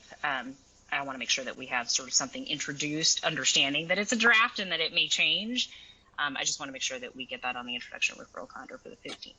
Great. I will follow up with central staff and our team, and we will strive to make that a affirmative so that we get the draft. And even if it is in draft form, we will continue to update it and have it officially in the introduction referral calendar. I want to thank Ali Panucci and Tom Meixel and Yolanda Ho, who've been really leading the effort with Amy Gore, as well as others on central staff for all of their work, and Tracy Ratcliffe as well. She's done a lot of work on the housing piece. So 6 central staff folks have been working on this effort so far, and we will circle back and make sure that we get that request followed through on. Great. Colleagues, any other comments or questions on this report? If not, we will continue to go down the line. All right, hearing none, Councilmember Peterson is next, and then after Councilmember Peterson is Councilmember Sawant. Good morning. Thank you, Council President. Good morning, colleagues. Our Transportation and Utilities Committee has 2 items on today's full City Council agenda. Council Bill 120009 allocates the one-time reserve funding left over from the 2014 Transportation Benefit District to move ahead with already approved transit-related projects. The executive announced this proposed spend plan for the revenue from the $60 vehicle license fees back on February 1st. And the plan recently secured the important support of the Transit Advisory Board, which oversees spending of the Transportation Benefit District. The legislation was recommended unanimously by the committee. Resolution 31988 grants conceptual approval to create a small public path and plaza. And this partnership among the neighborhood, local business, and city government better identifies the handful of parking spaces in that section of the Eastlake neighborhood of District 4, which I represent. I visited the site recently, and we had a thorough presentation in our committee. The project is something the neighborhood has been working on with the Department of Neighborhoods and SDOT for several years, and I'm glad to see it finally moving forward. This resolution was recommended unanimously by the committee. There are central staff memos that accompany both pieces of legislation. Our next meeting of the Transportation and Utilities Committee is scheduled for Wednesday, March 17 at 9:30 a.m. In District 4, over the weekend, I toured the small business district within the University District neighborhood of District 4. And I used to work there for 4 years. So it was great to walk it with the new executive director of the University District Partnership. The U-District Partnership is the program manager organization for the Business Improvement Area, BIA. Recently, we worked hard with local stakeholders in the district and with our Office of Economic Development to renew the BIA for the U-District, and more BIAs will be up for renewal. The City of Seattle has 10 BIAs throughout our city where neighborhood businesses, the district's landowners charge themselves additional fees to provide additional cleaning, security, and marketing as they struggle to prevent displacement of small businesses, many of which are in the middle of multi-year commercial leases and eager to reopen fully and rehire all their workers. The BIAs have been incredibly important as a backstop and anchor during the COVID pandemic as they assist in the response to unsheltered homelessness, commercial burglaries, and efforts to keep the areas clean in hopes of attracting customers back to their businesses as we emerge from the pandemic. Within the core of the University District, over 65% of the small businesses are owned by women or people of color. The executive director and I discussed many issues such as preventing economic displacement, both of struggling small businesses as well as residents in naturally occurring affordable housing. We also discussed the need for city government to work harder to create an environment that enables existing small businesses to thrive and rehire their workers. We're also very excited about the forthcoming opening of the Sound Transit Light Rail Station in September at Brooklyn Avenue in the heart of the U District. And this is in addition to the station at Roosevelt and Northgate that Councilmember Juarez talked about earlier.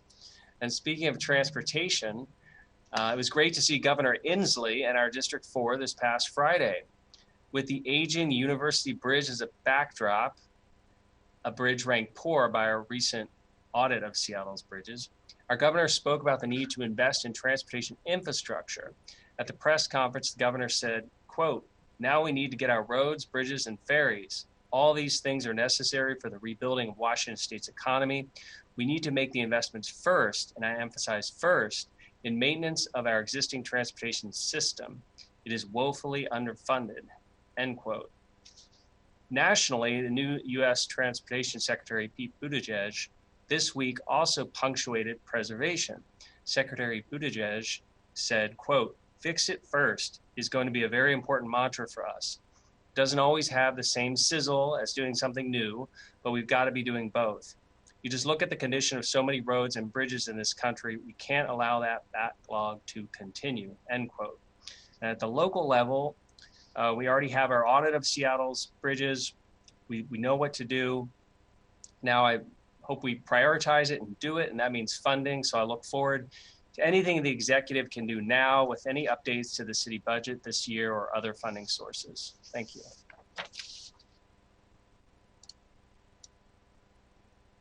Thank you, Councilmember Peterson. Any comments or questions on that report? Councilmember Juarez, please.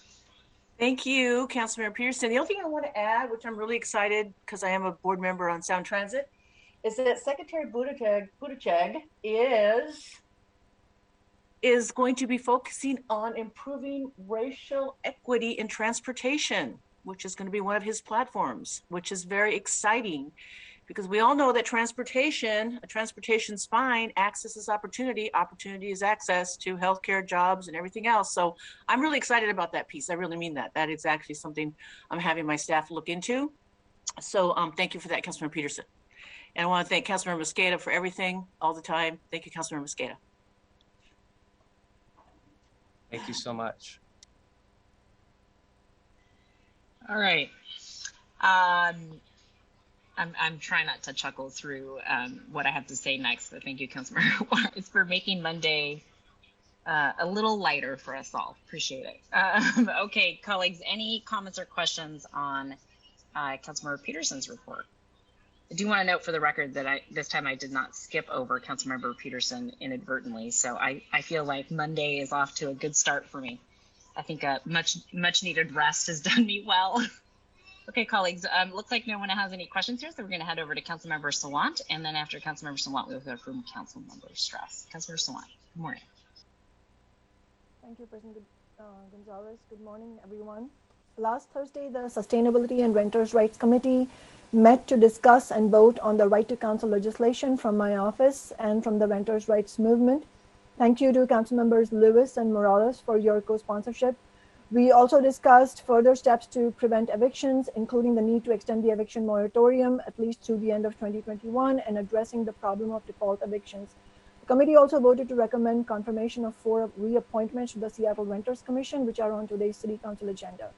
The right to counsel bill passed in committee with a 3-1 vote with Councilmember Peterson opposing, and as a result, it will be on next week's City Council agenda on March 15th, not on today's agenda. City Council Central Staff Member Asha Venkatraman is compiling answers to further questions and data that were requested by council members during the committee meeting. And if any other council members have any questions, please do reach out to Ted Verdone in my office and to Asha Venkatraman. When the eviction moratorium ends, thousands of people in Seattle could face eviction, and it is essential that renters have legal representation when that happens. We have seen in some cities like Columbus, Ohio, courts essentially authorizing mass evictions of 100 or more people a day. It is essential that Mayor Durkin and Governor Inslee immediately extend the eviction moratorium through the end of 2021. The COVID health emergency is far from over. Now there are predictions that there could be future surges, and many people are still out of work. We are now a terrifying 23 days away from the end of the moratorium if it is not extended. Last week, I shared with council members a petition my office has been circulating demanding that Durkin and Inslee extend the moratorium through the end of 2021. Since then, a public letter signed by dozens of community organizations and labor unions was sent to elected officials making that demand. I urge Durkin and Inslee to extend the moratorium today. It is frankly cruel to make renters wait till the last moment to find out if they are about to be thrown out onto the street, and that has happened again and again for each 3-month extension. My office is drafting a city council resolution supporting this demand, and if any council members would like to collaborate with us on it, please let me know. In Seattle, there are legal defenses against eviction, but that is simply not enough because most renters need legal support to be able to use the legal defenses to protect themselves and their families. Renters need the right to legal representation. The Housing Justice Project, which as you know is a project of the King County Bar Association, has determined that even during the pandemic, landlords have sought more than 300 evictions in Seattle. To allow people to face eviction, a potential death sentence in this pandemic without legal counsel is simply appalling. The Housing Justice Project reported to the Renters' Rights Committee that prior to the pandemic, landlords in Seattle filed about 1,200 eviction claims a year. Note, this is an undercount. According to the Housing Justice Project staff, they say many landlords threaten eviction and get the tenant to move out before any court papers get filed, and that doesn't get captured in the data.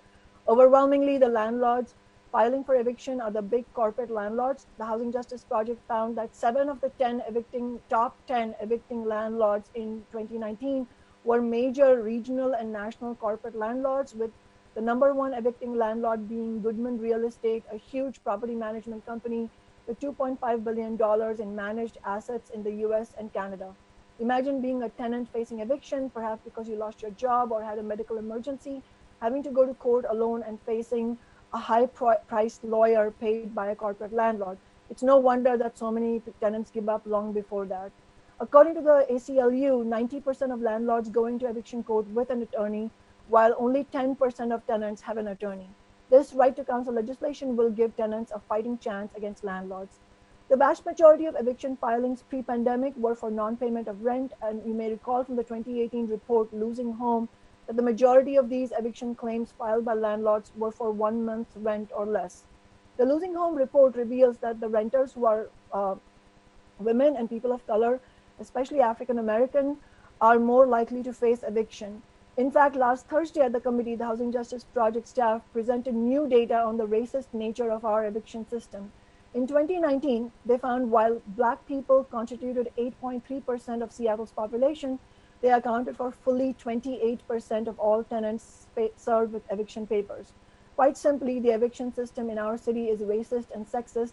It has been an integral part of the gentrification machine of our city. That's why I urge all council members to publicly support and vote for our right to counsel legislation without loopholes when it comes before us next Monday. Some suggest that tenant access to counsel should be subject to means testing. Means testing is often put forward as something to supposedly make sure that those who are financially well off don't skim off public services and public assistance. We've been hearing this for decades. But what means testing has actually done, if you look at the data, is prevent those who need the services and are eligible for them from accessing it. Means testing is what the corporate landlords want, not what renter or tenant advocates want in right to counsel, because means testing would completely undermine the point of having guaranteed right to counsel. We heard last Thursday from the managing attorney for Housing Justice Project, Edmund Witter, who described how in circumstances where there was means testing, attorneys would end up having to spend a considerable amount of time just to ascertain whether their client was eligible for services or not, instead of actually representing them, and how clients often did not have the paperwork to prove their financial situation. Imagine, especially for workers in the informal economy, or imagine being an immigrant, especially with language barriers, you wouldn't be able to prove your financial eligibility under means testings. So means testing would revoke your eligibility for eviction defense, would be absurd. Mr. Witter also noted that in San Francisco, where the right to counsel applies to all with no means testing of any kind, they found that 94% of tenants getting legal aid were of low to moderate income, not rich people. Most importantly, no one subjects themselves to the risk of eviction if they can pay. They will move heaven and earth to pay their rent and avoid eviction. So when they are in eviction, it overwhelmingly represents them having come out of options, like being out of options entirely. Being faced with possible eviction, therefore, is itself a means test, and there should be no barrier to accessing the right to counsel. Finally, we heard on Thursday about a study in Baltimore that shows that every dollar invested in providing tenants with legal aid saves the city and state about $7 in cost of eviction, just shelter, emergency medical aid, mental health, childcare, and so on. Similar studies in Los Angeles, Boston, and elsewhere have shown demonstrably that giving tenants legal assistance without any kind of barriers reduces the number of evictions and saves government's money. The Housing Justice Project estimates that with the right to counsel, we could save at least 300 to 400 Seattle households from evictions every year. And when paired with home case financial assistance, we could save 500 to nearly 700 households from eviction every year. Even if the welfare of tenants was not at the center, even from a purely economic standpoint, right to counsel is a no-brainer. And we know this is going to be important once the moratoriums get lifted, which of course we want to extend at least to the end of this year. Some are saying that we should exclude tenants who rent from small landlords. I would personally think that's an absurd argument, but I also think it's a dangerous loophole that will only lead to more litigation and evasion by the corporate landlords as they try to sneak into the loophole. First of all, looking at the data, small landlords are not the major problem here. But even if a small landlord was involved in eviction, I believe the tenant deserves the same right of representation. In fact, my office has received supportive messages from a number of small landlords who recognize we do need stronger tenants' rights, and they support these tenants' rights. But also it's discriminatory to argue that some tenants deserve legal representation while others don't, simply because of the happenstance of who their landlord is. And I'll also note that corporate landlords often incorporate individual buildings separately for tax purposes, and creating a loophole for small landlords would only encourage more evasive maneuverings by corporate landlords to escape accountability, and it will tie up the whole eviction process and litigation over whether a tenant has or does not have the right to legal counsel. The next regularly scheduled meeting of the Committee of Renters' Rights and Sustainability will be Tuesday, March 23rd, 2021. I have written to the Seattle School Board in solidarity with the Seattle Education Association, SEA, to express outrage at the Seattle Public Schools' blatant disregard for safety and the collective bargaining rights of educators. Superintendent Juneau's unilateral decision to reopen certain in-person classrooms just weeks before educators are vaccinated shows callous disregard for the lives of educators, students, and their families, and is an attempt to strong-arm the union. Seattle Public Schools must respect the memorandum of understanding they signed with school unions, committing to a safe reopening of in-person classrooms to be bargained with educators, and I fully support the decision of the SEA to refuse to accept SPS's dictate. SEA reports that 99% of their elected representative assembly voted to refuse to go along with the school district's plan to forcibly expand the number of educators in the classroom by March 11th under unsafe conditions. The union also voted overwhelmingly to declare no confidence in Superintendent Juneau's leadership. And when educators speak with a nearly unanimous voice, the Seattle School Board has a duty to respect the expertise of the teachers, nurses, paraprofessionals, and other school workers. Obviously, nobody wants the school buildings to remain closed one day longer than is necessary. This past year has been a trial for the school community. Families have struggled to make childcare arrangements. Vulnerable students without reliable internet access have fallen further behind, and educators have struggled to find ways to support students remotely. However, the return to in-person learning must be done safely, and that means respecting the expertise of the people who work in our schools every day to educate students. Will Superintendent Juneau spend her days in the classroom she is unilaterally ready to open? It is galling that Seattle Public Schools executive leadership thinks that they can and should make these decisions without involving school teachers. Ultimately, the Seattle School Board is the independently elected leadership responsible for ensuring that the district returns to the bargaining table with the SEA. They are responsible for resolving the union's vote of no confidence. Unilaterally forcing educators and students back into the classroom without allowing educators and parents to have a say in the decision, putting those who are most vulnerable, especially at risk of catching and spreading COVID, is not how to support working families in our school communities. In cities across the country, educators and community members are fighting a battle for safe reopening of schools. As an elected representative of Seattle's working people, I stand in solidarity with the SEA, working class parents, and community members as they fight for safety in Seattle public schools, and I hope council members will join that demand. There's also a community sign-on letter being circulated by Kadima Reconstructionist Community of Progressive Jewish community members and other organizations urging Seattle public schools to negotiate with the union.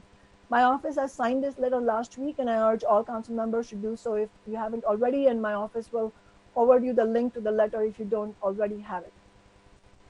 Over the weekend, my office sent you all the draft of a proclamation to honor the life of Brother Benjamin Shabazz, who passed away last year.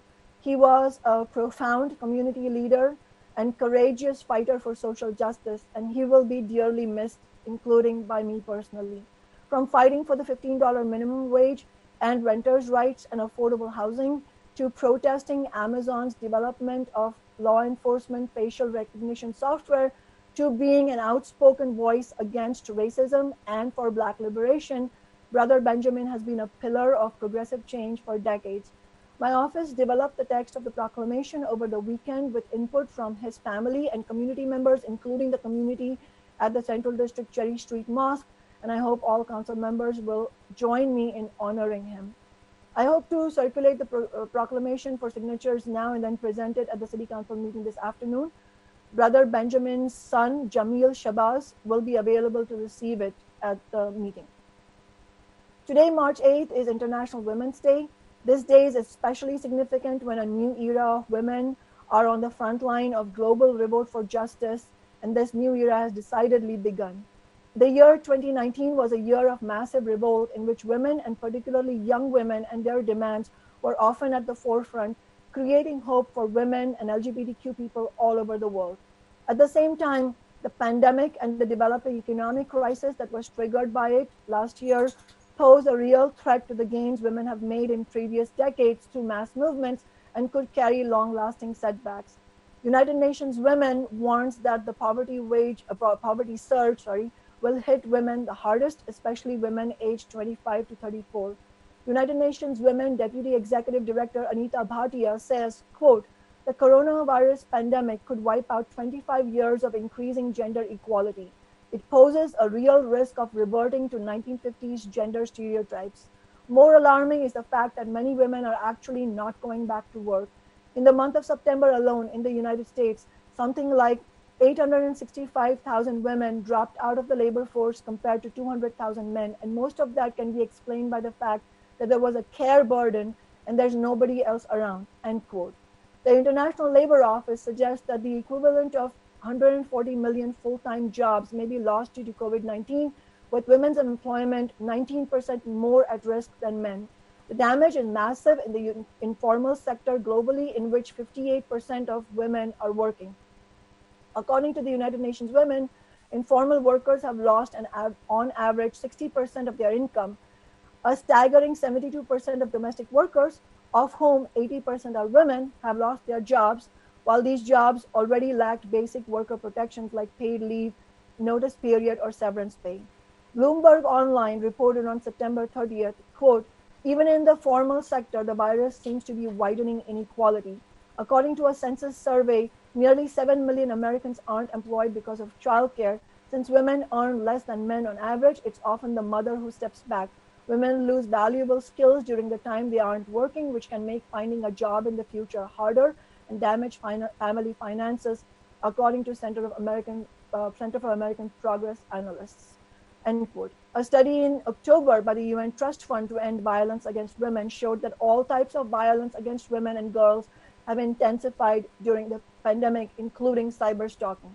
At the same time, however, the women's movement has showed remarkable resilience, and the breaks put by the pandemic were very short-lived. At the end of January, activists in Argentina obtained a victory in their years-long and phenomenal fight for legal abortion up to 14 weeks. Notwithstanding a high infection risk and lockdown restrictions, Polish women reacted courageously to the new step in the direction of a total ban on abortion, receiving more support from wider layers in society than before. This struggle will continue, and future protests against the right-wing Polish government are assured of the fighting power of women, but this is important for us in the United States as well, because that struggle has inspired women internationally, including in the United States. Teachers and educators unions, healthcare unions, grocery and other frontline essential workers are speaking out against unsafe working conditions and for other needs of the workers. Amazon warehouse workers in Bessemer, Alabama are courageously fighting for a union despite Amazon fighting against the effort tooth and nail and spending $10,000 a day on anti-union consultants. All these labor struggles are important in themselves, but they are also occurring in sectors with majority women, and the struggles are being led by women workers. The International Women's Day was, from the very beginning, a working women's day. While its immediate objective at that time was to win universal female suffrage, its aspirations were much grander. The overthrow of capitalism and the triumph of socialism, abolishing both the wage slavery of workers and the domestic slavery of women through the socialization of education and care work. And I have no doubt that women will continue that struggle today and onwards. Thank you.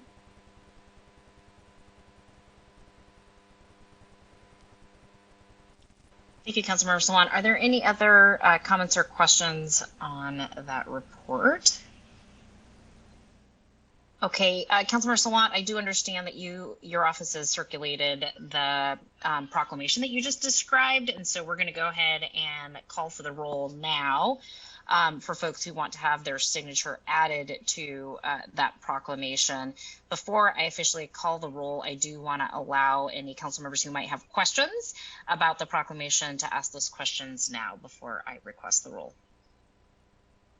I'm not seeing any questions, so will the clerk please call the roll to determine which council members would like their signature affixed to the proclamation honoring Imam Benjamin Shabazz? Juarez. Aye. Lewis. Aye. Morales. Yes. Mosqueda. Aye. Peterson. Yes. Sawant. Yes. Strauss. Yes. Herbold.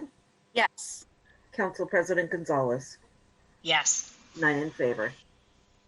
Thank you so much. Okay, that concludes that portion of the agenda. So we're now going to move over to Councilmember Strauss, and then after Councilmember Strauss will be Councilmember Herbold. Good morning, Councilmember Strauss.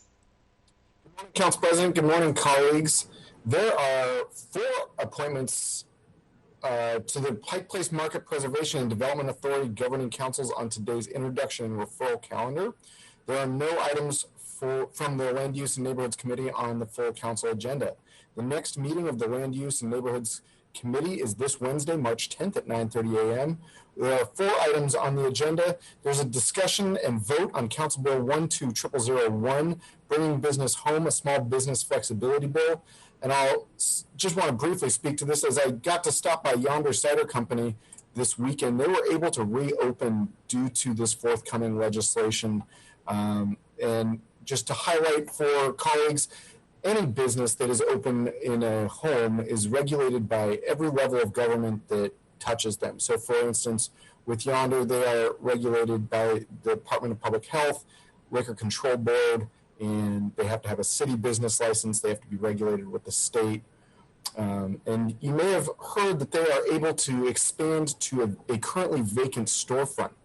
Caitlin told me this weekend that this is only due to the fact that they have been able to use their garage setup to springboard into a brick and mortar store. So this garage setup that they are currently using is the seed funding for their future expansion. And this just highlights for me our need to support entrepreneurs who use their garages to jumpstart our recovery, to fill those vacant storefronts as we emerge from this pandemic. And again, this bill is not just about Yonder. It's for all of the businesses that I see as I walk around my neighborhood who are currently operating outside the letter of the code, and ensuring that the code is not a barrier to our recovery.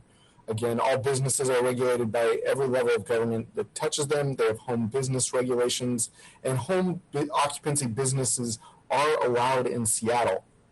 What this code change would do would allow them to use their garages, provide a little bit of flexibility and more clarity on sign code, and then really gets at the heart of some subjective language about the appearance of a home which is not defined in code.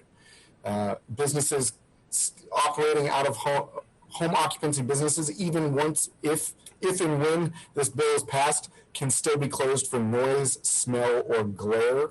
And this bill provides modest flexibility for a time-limited duration, 1 year. There is a sunset date already included in the bill, and the ordinance contains a work plan to determine the pathway forward should any of these policy changes become permanent, so that we can address what worked well, what didn't work well, did we include something that shouldn't have been included, or did we miss something important?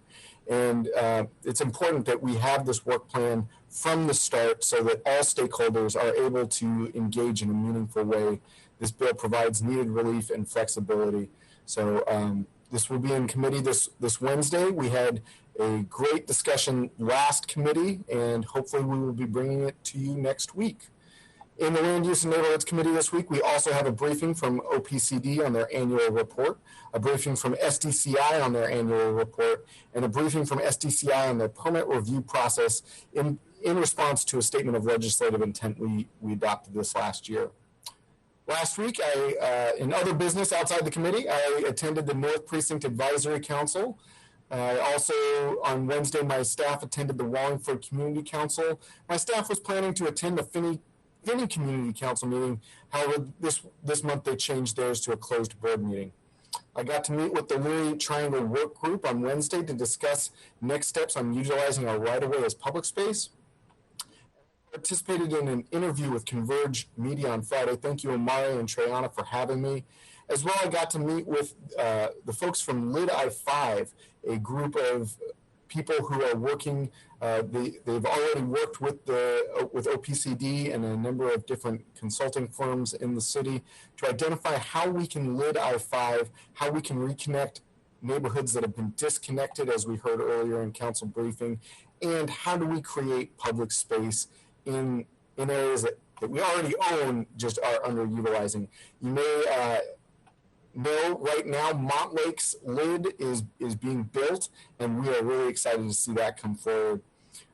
This coming week, as I said, we have the Land Use and Neighborhoods Committee on Wednesday. I'll be joining the Green Lake Community Council on Wednesday as well. And I'll be meeting with the Finney Neighborhood Association, Ballard Alliance, Alliance for Pioneer Square, and Visit Seattle throughout the week. My staff will be attending the Ballard District Council on Wednesday while I'm with the Green Lake Community Council. And as always, I'll be meeting with District 6 residents on Thursday from 2 to 7 p.m. Here in District 6, I got to hold District 6 office hours every week and last week. I had great conversations with neighbors from downtown Ballard, East Ballard, Green Lake, Whittier Heights, Finney Ridge, Finney Wood, and Greenwood. We discussed a couple discussions on Stay Healthy Streets, what is and isn't working, especially for residents that live along the streets, and what SDOT should consider as they move forward to make Stay Healthy Streets permanent. We discussed how businesses are faring in Seattle and how to keep supporting them, the great work of the Seattle Animal Shelter and ensuring adequate funding for that resource. We had a couple conversations on how to address dumping, litter, and graffiti. Remember, for everyone listening or watching, using the Find It, Fix It app is a great way to do that. And for District 6 residents, if you want to forward us your reference number, we are happy to keep tabs on the requests that you make. We also had a couple conversations on homelessness in Green Lake, Greenwood, Finney, Ballard, and across D6. And we also had a discussion on how to protect our trees. I again just want to thank District 6 residents for taking the time to speak with me. I look forward to speaking with residents this Thursday, March 11th, between 2 p.m. and 7 p.m. Thank you, Council President. Thank you, colleagues. That is my report. Thank you, Councilmember Strauss. Are there any comments or questions on that report? Okay, looks like I don't see any hands raised. Councilmember Strauss, I do want to thank you for your ongoing partnership on the Bringing Business Home bill. I know we've all been receiving lots of emails in support of that particular legislation. I'm looking forward to being a guest, a non-voting guest in your committee meeting this Wednesday, where we'll be talking about and continuing our discussion of that bill in hopes of getting it out of committee and onto full council. So looking forward to that ongoing conversation. Okay, let's go ahead and go down the line. Next up is Councilmember Herbold. Good morning. morning. Thank you so much. The Public Safety and Human Services Committee has no items on the full council agenda today. The Public Safety and Human Services Committee is meeting this week, tomorrow at 9:30, and on the agenda we have the following items. We have 5 appointments to the Community Police Commission. 3 of those appointments are council appointments. 2 of those appointments are CPC appointments.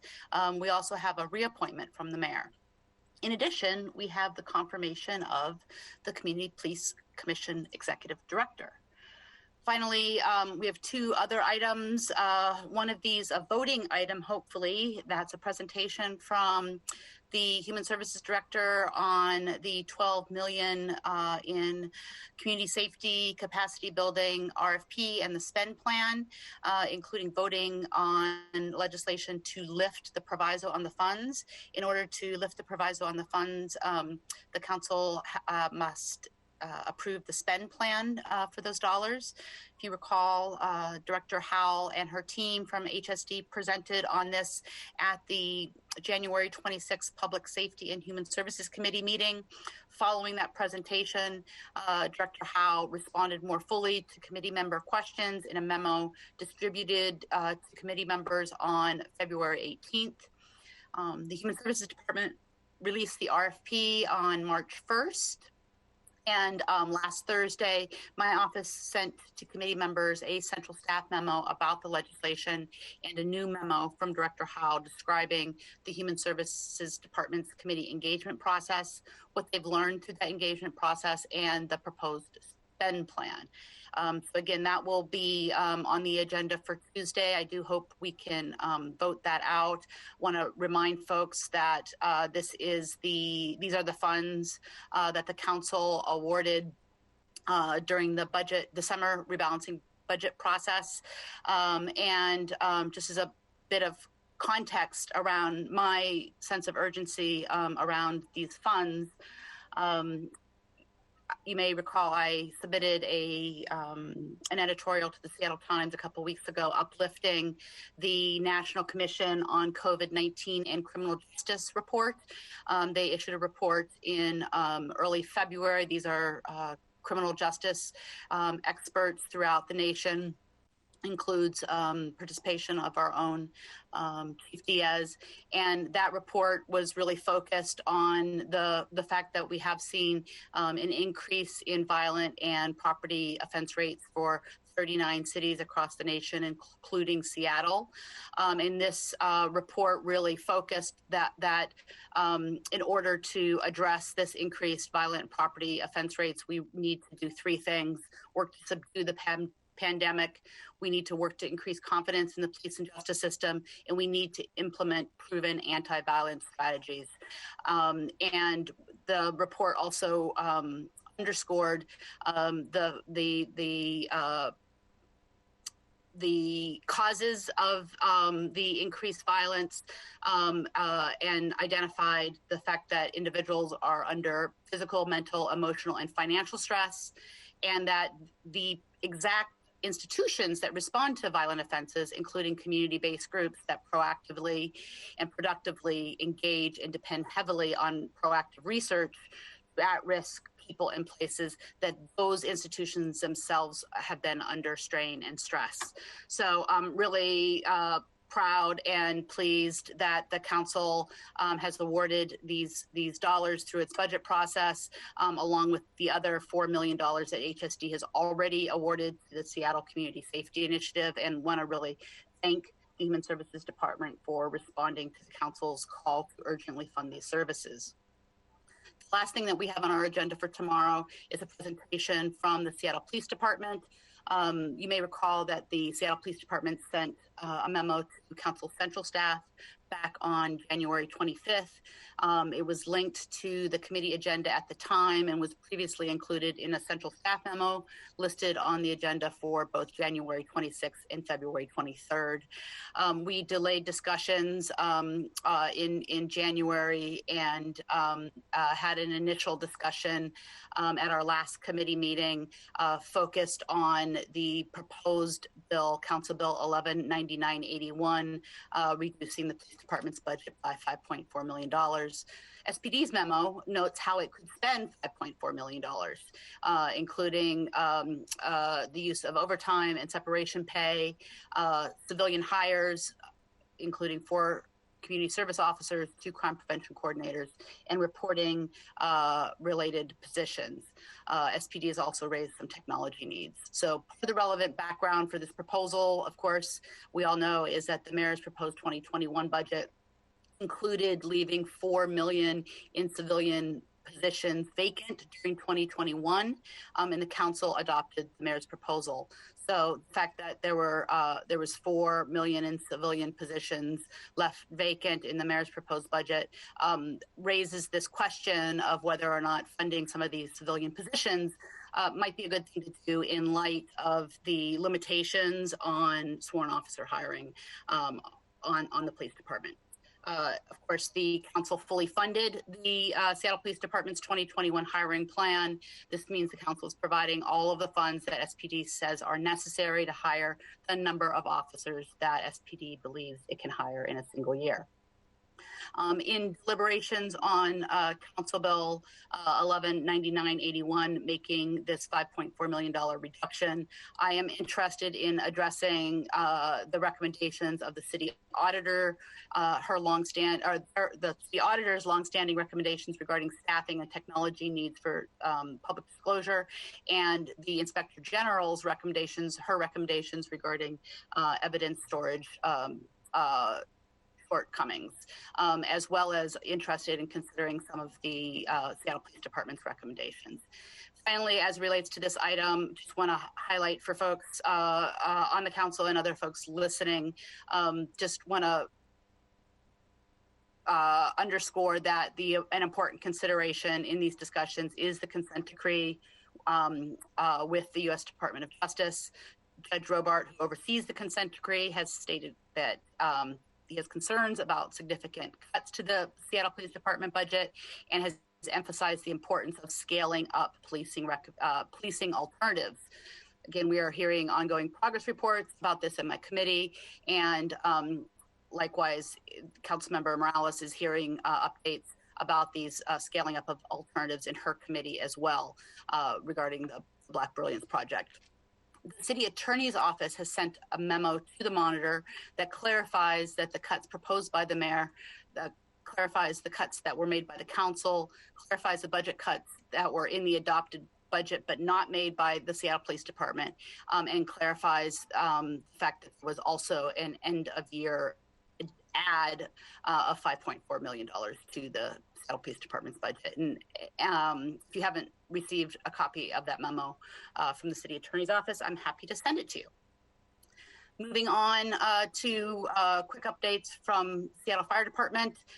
Seattle Fire Department COVID-19 tests administered at their 4 sites is now cumulative up to March 5th, 658,000 being delivered at these 4 sites throughout the city.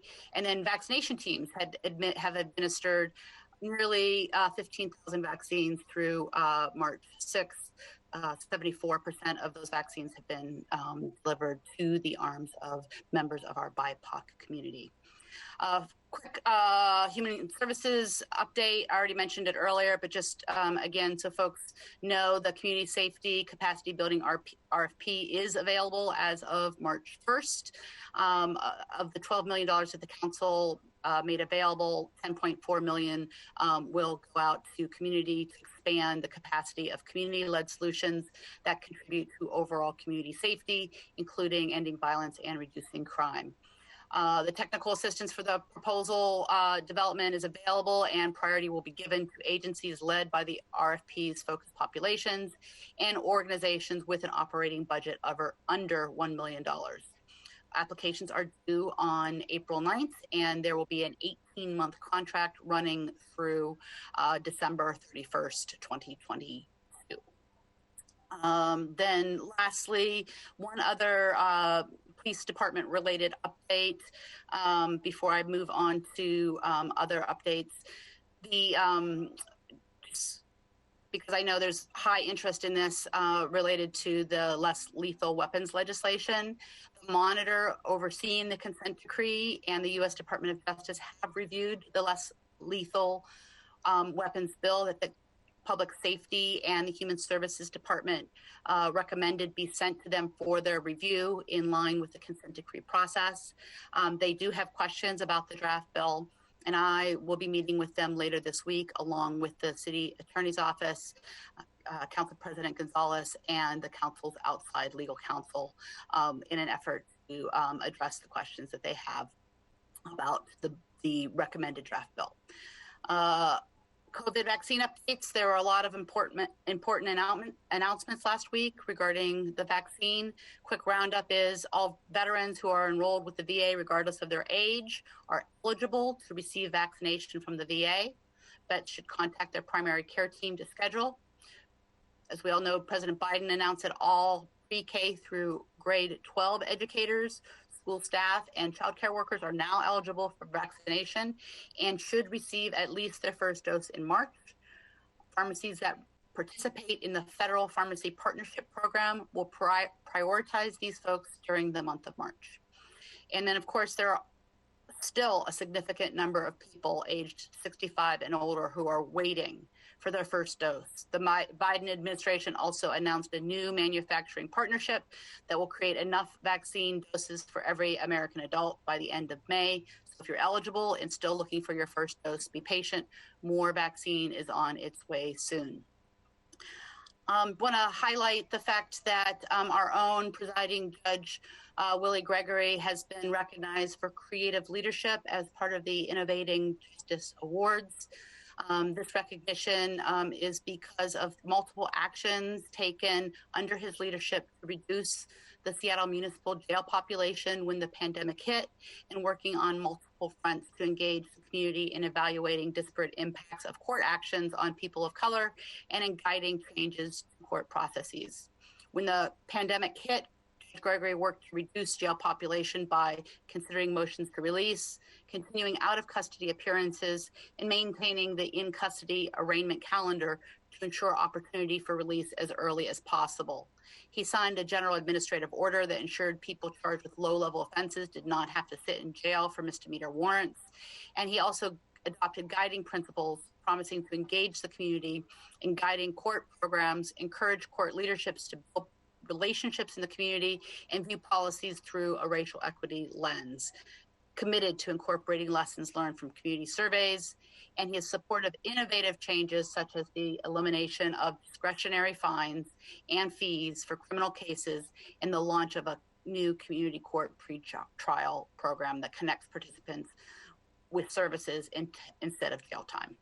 So just want to share my appreciation for presiding Judge Gregory and encourage my colleagues on the council to send their congratulations to him as well.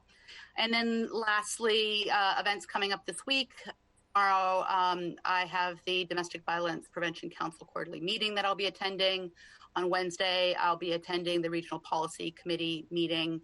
And also on Wednesday, the West Seattle Bridge Community Task Forces meeting. And then lastly, on Thursday, I will be attending the LEAD Policy Coordinating Group quarterly meeting. Thank you. Thank you so much, Councilmember Herbold. Councilmember Lewis, please. Thank you very much, Madam President. I just wanted to take a moment to echo Councilmember Herbold's words of recognition for presiding Judge Gregory. As someone who used to appear regularly in Judge Gregory's courtroom and work in the municipal court, I just think I cannot express enough the profound changes that the municipal court has been undergoing under his leadership based on what I have observed in my personal experience, and the really fundamental change that Judge Gregory and Judge Shadid in particular have really been leading on as relates to the community court. And just want to state that, that it's certainly not something that was for granted. That's certainly not something that was just going to come as a matter of course, but really is due to their initiative and their leadership and going above and beyond what we've historically expected the bench in the municipal court to do. And I really look forward post-pandemic to continuing this great work on really fundamentally revisiting a lot of the central concepts of our system of justice here and how we can reorder things and invest heavier in the kind of programming like the new community court to really make a significant difference. So just echoing those comments, thank you, Judge Gregory. You're doing a great job over there. Thank you so much. Also want to echo my congratulations and to presiding Judge Willie Gregory. He's also an alum of Seattle University School of Law, which is where I went to law school as well. And he is certainly always, sort of a highlight of the alumni network for Seattle U Law School. And this is exactly why I've had an opportunity to work really closely with the judge on issues related to the Vera Project's review of how they can better center racial equity goals and policies and outcomes in their operations and in their policies. And I've just been really impressed with his strong commitment to racial equity within the Seattle Municipal Court, but also not just a commitment, but putting those things into action and really changing how they are doing their work over there to have to reduce the disproportionate impact on communities of color, and just deeply appreciate his work and appreciate that others are also recognizing his work and giving him this recognition is really important. So thank you for highlighting that for us, Councilmember Herbold.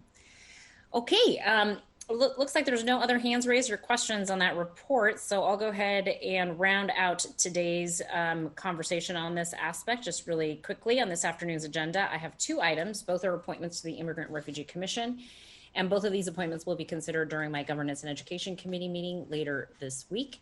I don't have any other items for action on today's full council agenda. Again, the Governance and Education Committee meeting will have our regularly scheduled meeting tomorrow, Tuesday, March 9th at 2:00 p.m. We have 4 items for briefing and discussion only. The first is, as I just mentioned, the 2 appointments to the Immigrant Refugee Commission. The next item will be a briefing from the Office of Immigrant Refugee Affairs regarding their 2020 rapid response work, which was funded by the Seattle City Council through the 2019 budget. And then lastly, we'll hear from our team over at the Department of Education and Early Learning. They will be with us to provide us an update on the city's strategies and or recommendations for childcare for children between the ages of 0 to 3, as well as other work that they've been doing in the childcare access area for Seattle families. Looking forward to that really important conversation. Next, again, wanted to echo that today is International Women's Day, and it is March, so we are also smack in the middle of Women's Month. On this International Women's Day, I want to encourage all of us to support at least one woman-owned business today. You can do that by heading over to The Intentionalist or to Ever Out Seattle to find ideas based on your neighborhood of preference. So strongly encourage you all to do that. And I want to also thank our Seattle Office of Economic Development for highlighting those opportunities and for continuing to amplify and support our small businesses. And lastly, colleagues, I did want to take a moment to acknowledge that this week marks a year since we all started teleworking in anticipation of the statewide mandate to shelter in place due to the COVID-19 pandemic. It seems longer than a year that we've been physically apart from each other while doing the people's work, but I do want to take a moment to thank each of you and every single person working in the legislative department and throughout the city for your resilience and your ongoing public service and your flexibility. I know that someday we'll be able to safely come back together, but for now, we'll continue to conduct our business remotely and keep complying with the public health recommendations. But it seems shocking that it has been one full circle around the sun, and here we are still doing our business remotely. I know it's challenging and I know it's difficult. But folks in the city have really stepped up to that challenge, and really appreciate colleagues, your leadership in leading by example and making sure that the telework protocols are being respected and complied with. So thanks to all of you. Okay, and then really quickly, I know that Councilmember Juarez didn't have an opportunity to signal in open session her interest in adding her signature to the letter described by Councilmember Mosqueda in solidarity with the Asian American community. So just wanted to give her an opportunity to state that in open session so that we are in full compliance with the Open Public Meetings Act. Councilmember Juarez, I understand you did want to add your name, your signature to that letter. Yes, I'm sorry. I apologize. I missed the vote. So yes, I would like to add my name to Councilmember Mosqueda's letter in support of the protection and to stop the violence and anticipated violence against our Asian brother and sisters. Thank you so much, Councilmember Juarez. Happy to have you added to the letter. Okay, colleagues, so that concludes that part of our agenda. We are now going to shift into executive session, as I mentioned in open session. We do have two short executive sessions today, so I'm going to go ahead and move us into those exec sessions. As presiding officer, I am announcing that the Seattle City Council will now convene an executive session. The purpose of the executive sessions is to discuss pending, potential, or actual litigation. The council's executive session is an opportunity for the council to discuss confidential legal matters with city attorneys as authorized by law. A legal monitor from the city attorney's office is always present to ensure the council reserves questions of policy for open session. I expect the time of the executive sessions to end by, let's say 12:45 p.m. If the executive sessions are to be extended beyond 12:45 p.m., I will announce the extensions and the expected duration in open session.